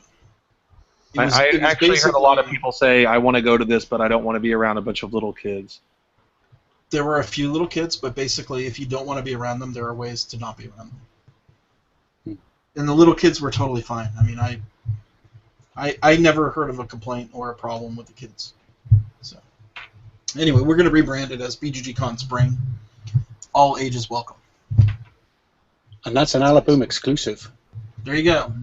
Boom. In your face. Exclusive at Maple syrup. 12:49 a.m. Oh, wait, and how many viewers still? I mean, here's the thing. It's basically there's no changes. It's just a name change. The family name in the title suggests that it's just for families, and that was not the intention. Families are welcome. It is a family-friendly convention, but that's just like Origins, right? Or Gen Con. So. Or Dice Tower. Gotcha. Although I think Dice Tower limits the number of kids that can attend, just because there's space issues there. But yeah, they only have a. Barry, you got anything to plug? Like I said, I'm doing a sit down with Marco tomorrow, but it won't be live, so it'll probably be up next week. Marco Arnaudo? Yeah. I have a friend that can do a really good impersonation of him. We heard about that. Everybody thinks they can do it. No, this guy does a perfect. He was actually in the comments earlier, Ryan Rich. He does a perfect impersonation of him. Perfect. You know who does it? A guy who does the spot-on one is Bobby Stickle from GTS Distribution. You ever meet Bobby Stickle to say, hey, do your Marco, and he does it. It's like your eyes Marco standing next to you. So he's Marco. It's I like his videos, but he sounds like he sounds like he's being held at gunpoint by like or something. It's like, today we are going to talk about. It's funny. Robin, you got anything you want to say? I don't have anything to plug this time, no. So thanks for tuning in, people. Yeah, thanks. Beer, Robin? Thanks to Travis for asking me to vote up all his images on Board Game Geek. Yeah. Game system. I did. Every single person on here, I was like, hey, we got images up. Check them out. I just copy and paste. There's very few people that I send those messages Did you write an email to Lance saying, "Dear Undead Sailing the YouTube Undead Sailor YouTube. Sailor of YouTube. Dear Viking sailing YouTube. What? Just awesome. But they're one of my biggest fans, so I should be happy. All right. Well, thanks everybody for tuning in. Yeah, exactly. And for watching, and for those of you who watched after the fact, thanks a lot. Today was a little more subdued than normal, but I'm glad that we at least got the. Well, man, I was just listening and enjoying and hanging out with my cat. So my cat came over and climbed on top of me and. I don't know that. Yeah, well, you weren't there either. You were there to wind me up. When people think of Undead Viking, just listening isn't two words that come to mind. Well, it's strange when we don't like. It's just when we had the core group and like we all just kind of bounced off of each other pretty well there for a while. So, all right. Well, thanks for coming on again, Scott. You're welcome anytime. No problem. Thanks for having me.